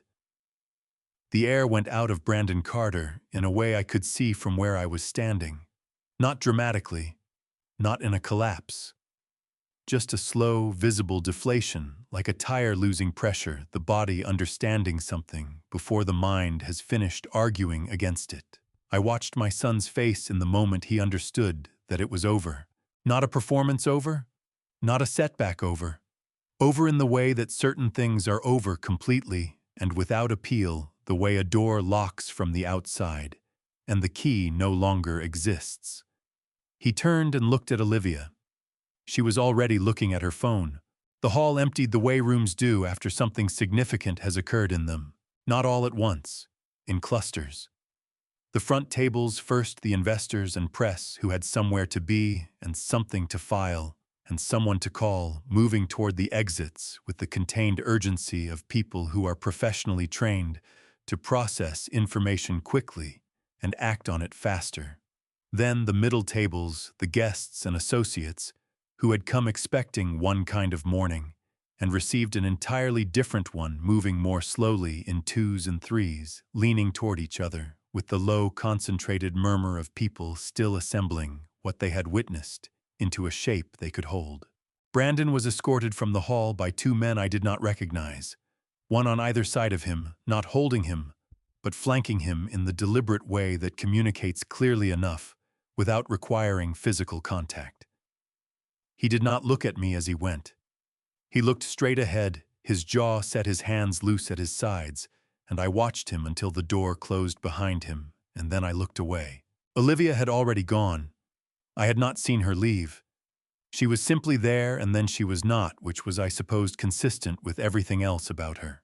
The hall was not empty, but it was quiet now, down to perhaps 30 or 40 people who were moving slowly, collecting their things, talking in the subdued way of people who are not sure whether the correct response to what they have just witnessed is conversation or silence, and have not yet decided. The enormous LED screen behind the stage had gone dark. The Carter Nexus banners still hung from the ceiling, royal blue and silver, the logo catching the light unbothered by what had happened beneath it. I walked to table 47. The wooden box was where I had left it, sitting in the center of the table between an untouched water glass and a folded napkin. Nobody had touched it. Nobody had moved it. It sat there with the particular patience of objects that have been waiting, doing the only thing objects know how to do, which is remain exactly where they were placed until someone comes back for them. I sat down in the same chair I had occupied for the first hour of the morning. The chair with the slightly uneven leg that rocked a fraction of an inch when I shifted my weight. The chair 80 feet from the stage. The chair that smelled faintly of cleaning solution and the ghost of someone else's perfume from an earlier event. The chair at table 47, the one my son had chosen for me. I put my hands on the wooden box, and I sat there and I breathed. Frank came and sat down across from me about 2 minutes later. He did not say anything immediately. He pulled out the chair, settled into it, with the small sounds of a 63-year-old man whose knees have opinions about chairs, and he set Dorothy's navy blue journal on the table between us and folded his hands on top of it and looked at me. "You doing okay, Tom?" he said. "No," I said. "That's fair," he said. We sat with that for a moment. Outside, through the tall windows on the east side of the hall, the Texas sun was doing what Texas sun does in March, which is shine with a brightness that has no interest in the emotional temperature of the rooms it illuminates. The light came through at a low angle and fell across the white linen of the nearby tables in long, clean rectangles, and I watched the dust moving in those rectangles for a while. Just watched it move, because sometimes that is the only thing your mind can manage. "She called me, you know," Frank said, "about 6 weeks before she mailed the journal. Just to talk. She did that sometimes, you know how she was. She would just call and talk about nothing for 45 minutes, and then say goodbye. And you would realize afterward that the nothing she was talking about was actually something." He looked down at the journal. "That last call, she talked about the Cardinals. Said she had counted 7 at the feeder that morning. Said she thought that was probably a sign of something, though she did not know what." He was quiet for a moment. "I think she was saying goodbye. I just did not know it at the time." My throat tightened. I pressed my lips together and looked at the sunlight on the tablecloth and let it pass. She knew you would blame yourself, Frank said. She said so. She said Tom will carry this like it is his fault, and it is not his fault, and I need someone to tell him that when the time comes. He met my eyes. This is me telling you, Tom. When the time comes. This is the time. I looked at the wooden box. I thought about the morning I had packed my office at the workshop for the last time, the 3 things I had taken, the photograph and the wrench and this box, and how peaceful I had felt driving away because I was certain I was doing the right thing. I thought about how certainty feels the same whether you are right or wrong, how the body cannot tell the difference between conviction and delusion, how a man can be absolutely sure of something and absolutely mistaken at the same time, and the only way you find out which it was is by living long enough to see how it ends. I was going to give it to him, I said. The patent, the photograph, all of it. I know, Frank said. I still want to give it to someone, I said. The photograph especially. I do not want to be the only person who has it. Frank nodded slowly. He understood what I meant. The photograph was the family before whatever had happened to it happened. Brandon at 12, Claire at 9, Dorothy with her short haircut squinting into the sun. Me with my hand on Dorothy's shoulder, grinning like a man who does not know what is coming, which is the best kind of grinning there is. Claire would want it, Frank said. Yes, I said. She would. I opened the box. The brass latch gave easily the way it always had, and the lid came up, and the smell of white oak rose from it, that particular dry, faintly sweet smell that good wood holds for years. The patent certificate was there folded in thirds the way I had placed it. The photograph was there slightly faded at the edges from 20 years of being inside the box, but the faces clear and the sun in everyone's eyes, and all of us together in front of the workshop on the day the sign went up. I took the photograph out. I held it for a moment. Then Gerald sat down in the chair beside me, unbuttoning his jacket, and said, I owe you an apology, Thomas. I looked at him. For what? For taking 6 weeks, he said. I should have called you sooner. You don't owe me an apology, I said. Gerald looked at me steadily. He had the kind of face that does not perform disagreement, does not make a show of holding a contrary opinion. He simply held it quietly and without announcement, the way a man holds something he has decided to keep. I had the information 6 weeks ago, he said. When my due diligence team flagged the capital formation discrepancies, I knew what I was looking at. I knew who Thomas Carter was, and I knew what had been done with his money and his name. He folded his hands on the table. I spent 2 weeks deciding whether it was my place to get involved, whether it was my business, whether a man of my age and position ought to walk into a family situation that was not mine to walk into. He paused. That was 2 weeks I spent being careful when I should have been being useful. I am sorry for that. I looked at him for a long moment.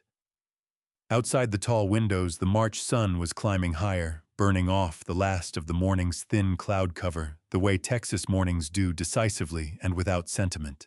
Gerald, I said, you walked into a room of 400 people and told the truth. You did not have to do that. You could have sent me a letter. You could have made a phone call. You could have quietly declined to invest and moved on to the next thing on your calendar. I shook my head.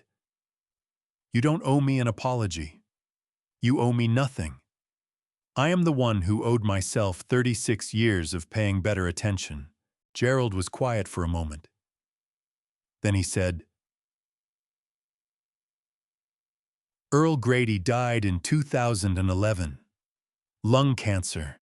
He was 82 years old, and he had been retired for 12 years by then. but he still drove out to the plant every Friday morning to walk the floor. He looked at the table. I went to his funeral. I was the only person there from the investment side. Everyone else was a machinist or a foreman or someone who had worked for him for 30 years. He looked up. That is the kind of man I have spent my career trying to find. The kind who walks the floor on Friday mornings because the work matters to him, not the check. He reached across the table and put his hand briefly on the wooden box. "You built something real, Thomas," he said. "Whatever happens next, that does not change." Frank pushed his chair back and stood up with the sound of his knees registering their ongoing complaint.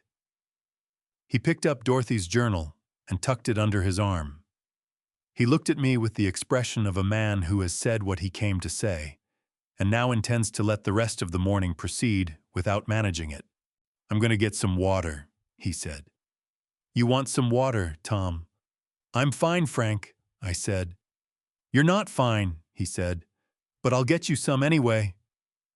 He patted me once on the shoulder firmly, the way men of his generation express things they do not have words for, and walked toward the service station near the far wall. Gerald rose as well, buttoning his jacket with the same unhurried precision with which he did everything. He extended his hand. I shook it. His grip was the same as it had been in the hallway 2 hours ago, firm and unperforming, the handshake of a man who means what he does with his hands. "I'll be in touch," he said. "There are some things I'd like to discuss with you when you're ready. No rush, no pressure, just a conversation." "I'd like that," I said. He nodded once and walked toward the main exit, and the last few people remaining in the hall moved slightly to let him pass, without quite realizing they were doing it. I sat alone at table 47 for another minute or two. The hall was nearly empty now. A member of the venue staff was moving quietly along the far wall, beginning the work of resetting the room for whatever was scheduled next. Lifting chairs and folding linens with the efficient indifference of someone who has cleared rooms after many kinds of events and has learned not to carry any of them home. The Carter Nexus banner nearest the stage had come partially loose at one corner and was hanging at a slight angle, the C in the hexagon tilting off its axis, the silver catching the light differently now than it had 2 hours ago, when everything in this room was still arranged exactly as Brandon Carter had planned it. I picked up the wooden box and the photograph that lay beside it, and I stood up. I walked out through the main doors, through the lobby where a few clusters of people were still standing in conversation, through the glass doors at the front of the building, and out into the March morning. The air hit me first. Clean and bright and moving slightly, the particular quality of Texas air in early spring that carries in it the smell of cedar and warm stone and something green that has not quite decided to become summer yet. After 3 hours in air-conditioned, recirculated convention center air, it was like stepping into a different version of the world entirely. I stopped on the front steps and let it settle over me. Catherine Moore Carter was standing at the bottom of the steps. She was wearing a blue cardigan over a white shirt, her dark hair pulled back the way she wore it when she was not trying to be anywhere, in particular just trying to be somewhere. She had driven 40 minutes from Cedar Creek without telling me she was coming. She had parked and walked to the front of the building and stood at the bottom of these steps and waited. I did not know how long she had been there. It could have been 20 minutes. It could have been 2 hours. With Kat, it could have been either because she was the kind of person who decided that something mattered and then did it without calculating the cost to herself first. She looked up at me when I came through the doors. Her eyes were red at the edges, which told me she had been crying at some point in the last few hours, and they were clear now, which told me she had finished. Her expression was not pity, and it was not relief, and it was not the complicated mixture of "I told you so," and "I am sorry" that would have been understandable given the last 18 months.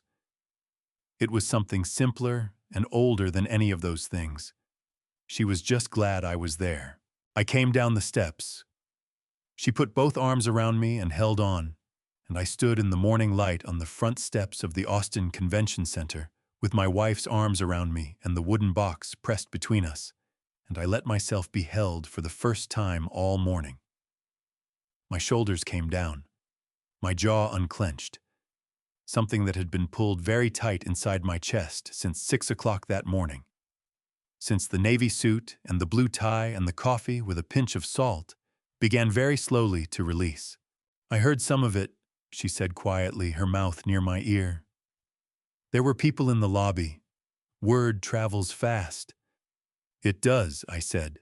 She pulled back enough to look at my face. She reached up and straightened my tie with both hands. The blue tie, the one I had knotted 3 times in the bathroom mirror that morning, while thinking Dorothy would have laughed at me. She smoothed the lapels of the navy jacket. She looked at me the way you look at someone when you are making sure they are still in one piece.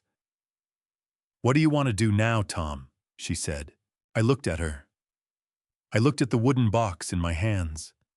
I looked out at the Austin street, the Friday morning traffic, the ordinary city going about its ordinary business in the March sunshine, entirely unconcerned with what had happened inside that building. For the first time since I had walked through those glass doors 3 hours ago, I smiled. "Home," I said. "I want to go home." Kat nodded. No follow-up questions, no analysis. Just the nod of the woman who has spent enough time with a man to know when the right response to something is simply to move toward it. She took my hand and we walked to where she had parked 2 blocks from the convention center on a side street, where the parking was free on Fridays, because that was the kind of thing Kat noticed, and I never did. She drove. I sat in the passenger seat with the wooden box on my lap and watched Austin slide past the windows, the way you watch a city when you are not really looking at it, when your eyes are on the glass and your mind is somewhere else entirely. The Friday traffic was easy, the kind of light mid-morning flow that happens when the commute crowd has already settled into their offices and the lunch crowd has not yet decided where it wants to go. We crossed the river and got onto the highway south, and the city receded behind us, and the landscape opened up the way it does when you leave Austin, proper cedar and limestone, and long flat distances that remind you that Texas existed for an enormous amount of time before anyone thought to put a convention center on it. "Do you want to talk?" Kat said about 15 minutes in. "Not yet," I said. "Okay," she said. We drove the rest of the way in the easy quiet of people who have known each other long enough to understand that silence is not the absence of communication. The radio was off. The windows were cracked an inch enough to let in the moving air without making conversation impossible. Kat drove with both hands on the wheel the way she always did, which was one of the first things I had noticed about her 3 years ago at a dinner party at Frank and Helen Dawson's house. This woman I had not met before, who drove home afterward with both hands on the wheel in the dark, and talked to me about the manufacturing sector with the focused intelligence of someone who had actually thought about it, rather than just read the headlines. I had thought about Dorothy on the drive home that night. I had thought she would like this woman.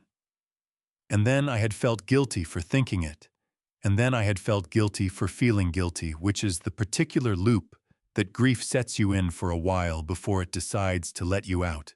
The Cedar Creek house came into view around the long curve of the driveway, the way it always did, presenting itself gradually, rather than all at once, the way houses do when they have been built in a landscape rather than imposed on one. Dorothy had loved that curve. She used to say that a house that shows itself all at once has nothing to hide, but a house that makes you come around a bend to find it has a personality. She was right. The house had a personality. It was old and it was ours, and Brandon had spent 18 months trying to take it from me. And it was still standing in the March sunlight exactly where Dorothy and I had placed it in 1998, entirely unconcerned with what had been attempted against it. I got out of the car, and stood in the driveway for a moment, with the wooden box under my arm, and just looked at it. "Take your time," Kat said from behind me. I walked in through the front door, and I went through the house the way I sometimes did when I needed to remember what I was attached to. Not frantically. Not with the desperate inventory taking of a man who has almost lost something. Slowly, room by room, the way you walk through a place you love when you want to carry the details of it with you. The kitchen first. The window above the sink where Dorothy had kept the bird feeder, where the cardinals still came every morning, 7 of them, last Tuesday, Frank had said. The coffee maker on the counter, 2 scoops and a pinch of salt, the same way every morning for 40 years.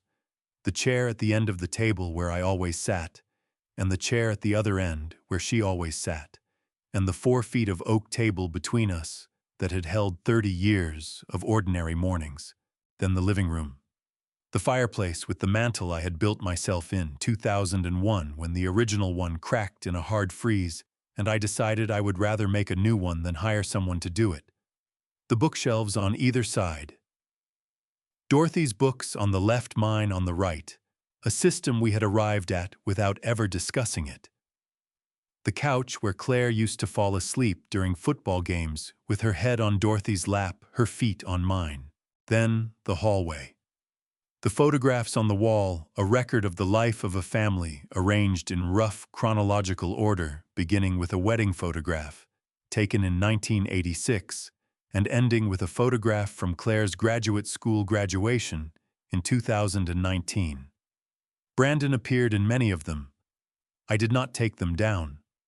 I did not know yet what I would do with them.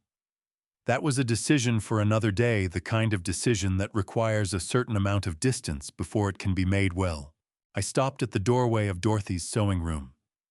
She had used it as a studio in the last years of her life, painting watercolors on Saturday mornings with the particular absorbed concentration of someone doing something entirely for themselves, not for anyone else's pleasure or approval. Her easel was still there. I had not been able to move it. I was not ready to move it. Maybe I would not be for a long time, and that was acceptable. I went into my study and sat down at my desk. I set the wooden box on the surface in front of me and opened the brass latch and lifted the lid. The white oak smell rose up again, that dry and faintly sweet smell, and I sat with it for a moment before I reached in. I took out the photograph first. Thomas and Dorothy and Brandon and Claire, 1999, standing in front of the workshop in the summer sun, all of us squinting, all of us grinning. I turned it over. On the back, in Dorothy's handwriting, in the blue ink she always used, she had written the date and 4 names and 1 word beneath them. The word was us. I sat with that for a long time. Then I took out the patent certificate folded in thirds and laid it on the desk beside the photograph. I picked up a pen. On a notepad beside the keyboard, I wrote 2 words at the top of a clean page. What next? Not a question. A heading. The beginning of a list that I did not yet know the contents of, but that I was, for the first time in a very long time, genuinely interested in making. I sat back in my chair and looked out the window at the garden, at the bare winter branches of the rose bushes Dorothy had planted, along the back fence, at the cedar trees beyond the fence line. Moving slightly in the March wind, at the long, flat Texas sky, above all of it, blue and clear and entirely without limit. My phone rang. I looked at the screen. A number I did not recognize with a 208 area code. Idaho. I did not know anyone in Idaho. I looked at it for 1 full ring, 2 rings, 3. Then I picked it up. Thomas Carter, the voice said. It was a man's voice, older, with the slight roughness of someone who has spent decades in environments where you have to speak up to be heard over machinery. I did not recognize it immediately, but there was something in the cadence of it that was familiar. The particular rhythm of a man who thinks before he speaks and means what he says when he gets there. "This is Thomas," I said. "Tom, this is Walter Briggs, Briggs Industrial out of Boise. We met at the Gulf Coast Manufacturing Conference in 2009. You helped me troubleshoot a pressure fitting problem on my line too, and saved me about 3 weeks of downtime." A pause. "I don't know if you remember." I remembered. A tall man with a red beard who had been standing in front of a technical diagram, looking like he was about to put his fist through it. We had spent 45 minutes together at a table in the back of a conference room, with a napkin and a pen, and by the end of it, the problem was solved, and he had shaken my hand with both of his and said, "Tom Carter, you just saved my third quarter." "I remember Walter," I said. "How are you?" "I'm well," he said. "Listen, I'll get right to it, because I imagine you've had quite a morning. Someone sent me a video about an hour ago. Convention Center in Austin. I watched the whole thing. Tom, and I want you to know that I am sorry. I'm sorry that happened to you, and I'm sorry I didn't know sooner, because if I had known what was going on with Carter Nexus, I would have said something a long time ago." I sat back in my chair. Through the study window, the cedar trees were moving steadily in the wind, back and forth, the easy, rhythmic movement of things that have learned to bend rather than resist. "Thank you, Walter," I said. "I'm not calling just to say that," he said. "I'm calling because I have a situation up here that I think you might be interested in. We've been trying to build out a predictive maintenance system for our pipeline operations for about 2 years. We've looked at 4 different technology vendors. None of them understand the industrial side well enough to build something that actually works in the field, as opposed to something that looks good in a presentation." He paused. "I looked up your patent this morning, Tom. The compression monitoring system. That's exactly the kind of foundation we need. And I'd rather work with someone who built the thing himself than someone who built a slide deck about it." I looked at the patent certificate lying on the desk beside the photograph. The document I had held onto for 22 years. The one I had placed in the wooden box and carried across Austin that morning as a gift for a son who had not wanted it. "I'm listening, Walter," I said. He talked for another 10 minutes. Not a pitch, not a sales presentation, just a man explaining a problem he had, and a solution he thought he could see the shape of, and a question about whether the person on the other end of the line might be interested in helping figure out the details. I asked 3 questions.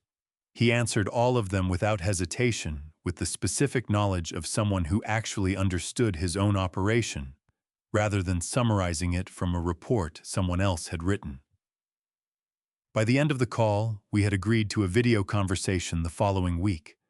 No commitments, no pressure, just a conversation. I set the phone down on the desk and looked at it for a moment. Then Kat appeared in the doorway of the study with 2 cups of coffee made the way I liked it. 2 scoops and a pinch of salt, and set one on the corner of the desk nearest my hand. She sat down in the armchair across from the desk, the one Dorothy had always used when she came to sit with me while I worked, and she wrapped both hands around her mug and looked at me. "Good call or bad call?" she said. "Good call," I said. "Possibly a very good call." I told her about Walter Briggs and Briggs Industrial and the predictive maintenance problem and the patent and the video conversation next week. She listened the way she listened to everything, with her full attention and without interrupting, and when I finished, she was quiet for a moment, and then she said, "Gerald told you that you built something real." "He did," I said. "He was right," she said. She looked at the patent certificate on the desk. "That thing is 22 years old, and someone just called you from Idaho because of it." She raised her mug slightly. "That's not nothing, Tom." "No," I said. "It's not." I picked up the photograph.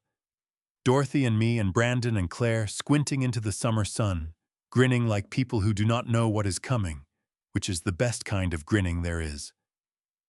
I looked at it for a long moment. Then I looked at Kat. "I need to call Claire," I said. Kat nodded. "She called me this morning," she said, "before the event. She was worried about you. She wanted to come, but she had her students." Claire taught 7th grade science in San Marcos, 45 minutes south of Austin, a job she had chosen deliberately and specifically because she loved it, which was, I had always thought, the best possible reason to choose a job. She's been texting me every 20 minutes since 9 o'clock. "What have you been telling her?" "Me that you were handling it," Kat said. "Because you were." I dialed Claire's number. She picked up on the first ring, which told me she had been holding her phone, and her first word was not hello, but Dad said in the particular way that daughters say the word to fathers when they have been frightened for them, and the fear has just broken into relief. "I'm okay, sweetheart," I said. "I'm home, I'm okay." She cried for about 30 seconds. Not quietly, not with the restrained composure she usually maintained, but openly and fully the way people cry when something they have been holding collapses all at once. I sat and listened and did not try to stop it, because some things need to run their course before the conversation can begin. When she steadied, she said, "I saw the video, Dad. Someone posted it. It's everywhere." A breath. "I should have been there.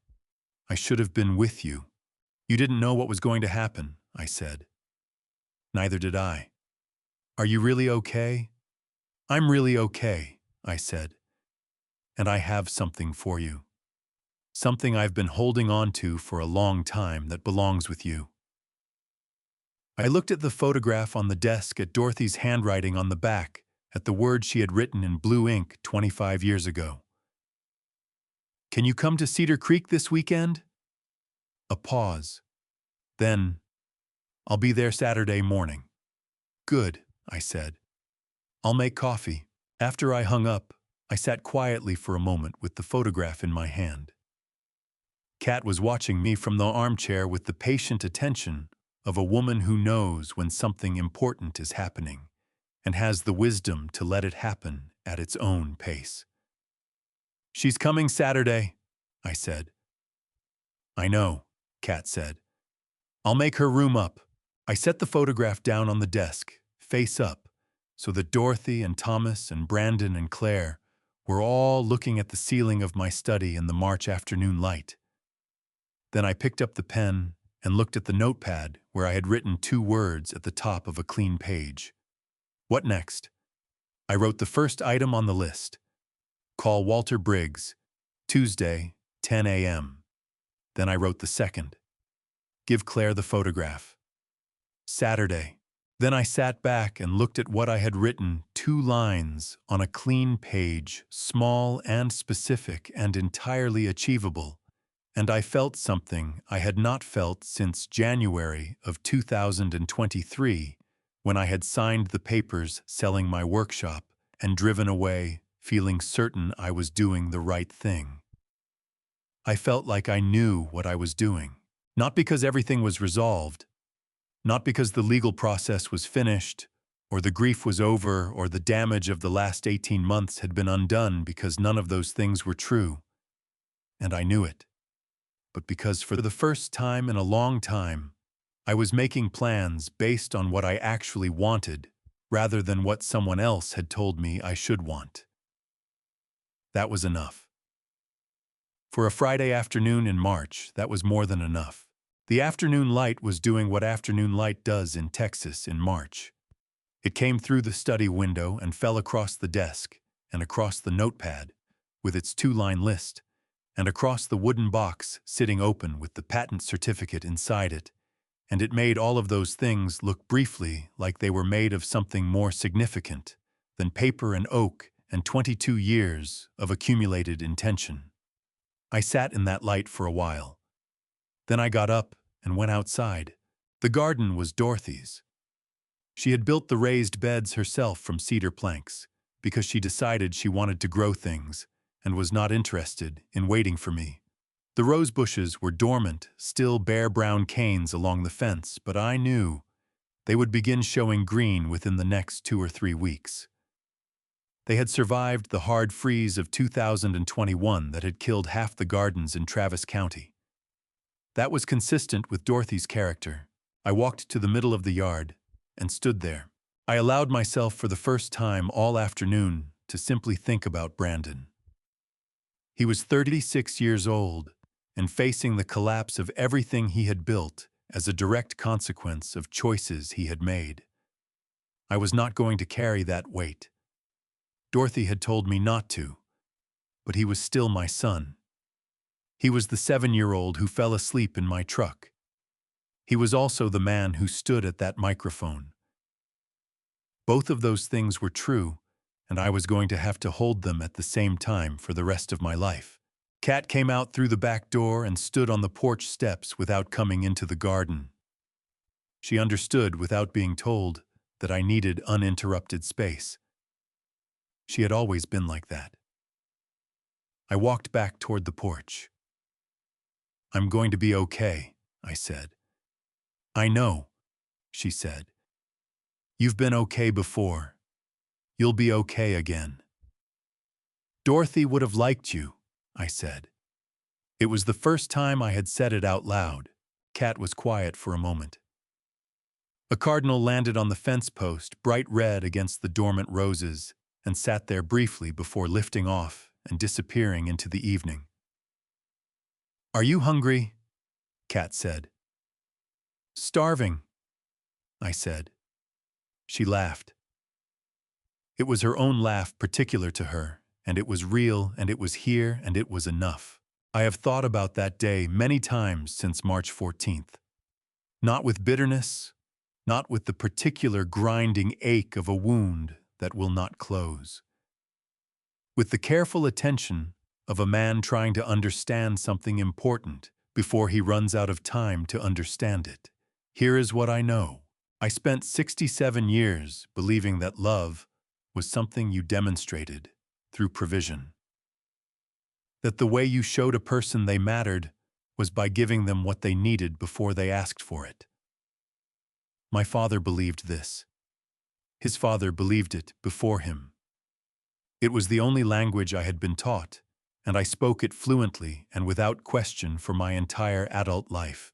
Brandon taught me that a language can be exploited by someone who learns to receive it without learning to speak it back. That is not a lesson I wanted. It is one I needed. Dorothy taught me something different. She taught me that the most important things are said on ordinary Tuesdays, not on the days that feel significant.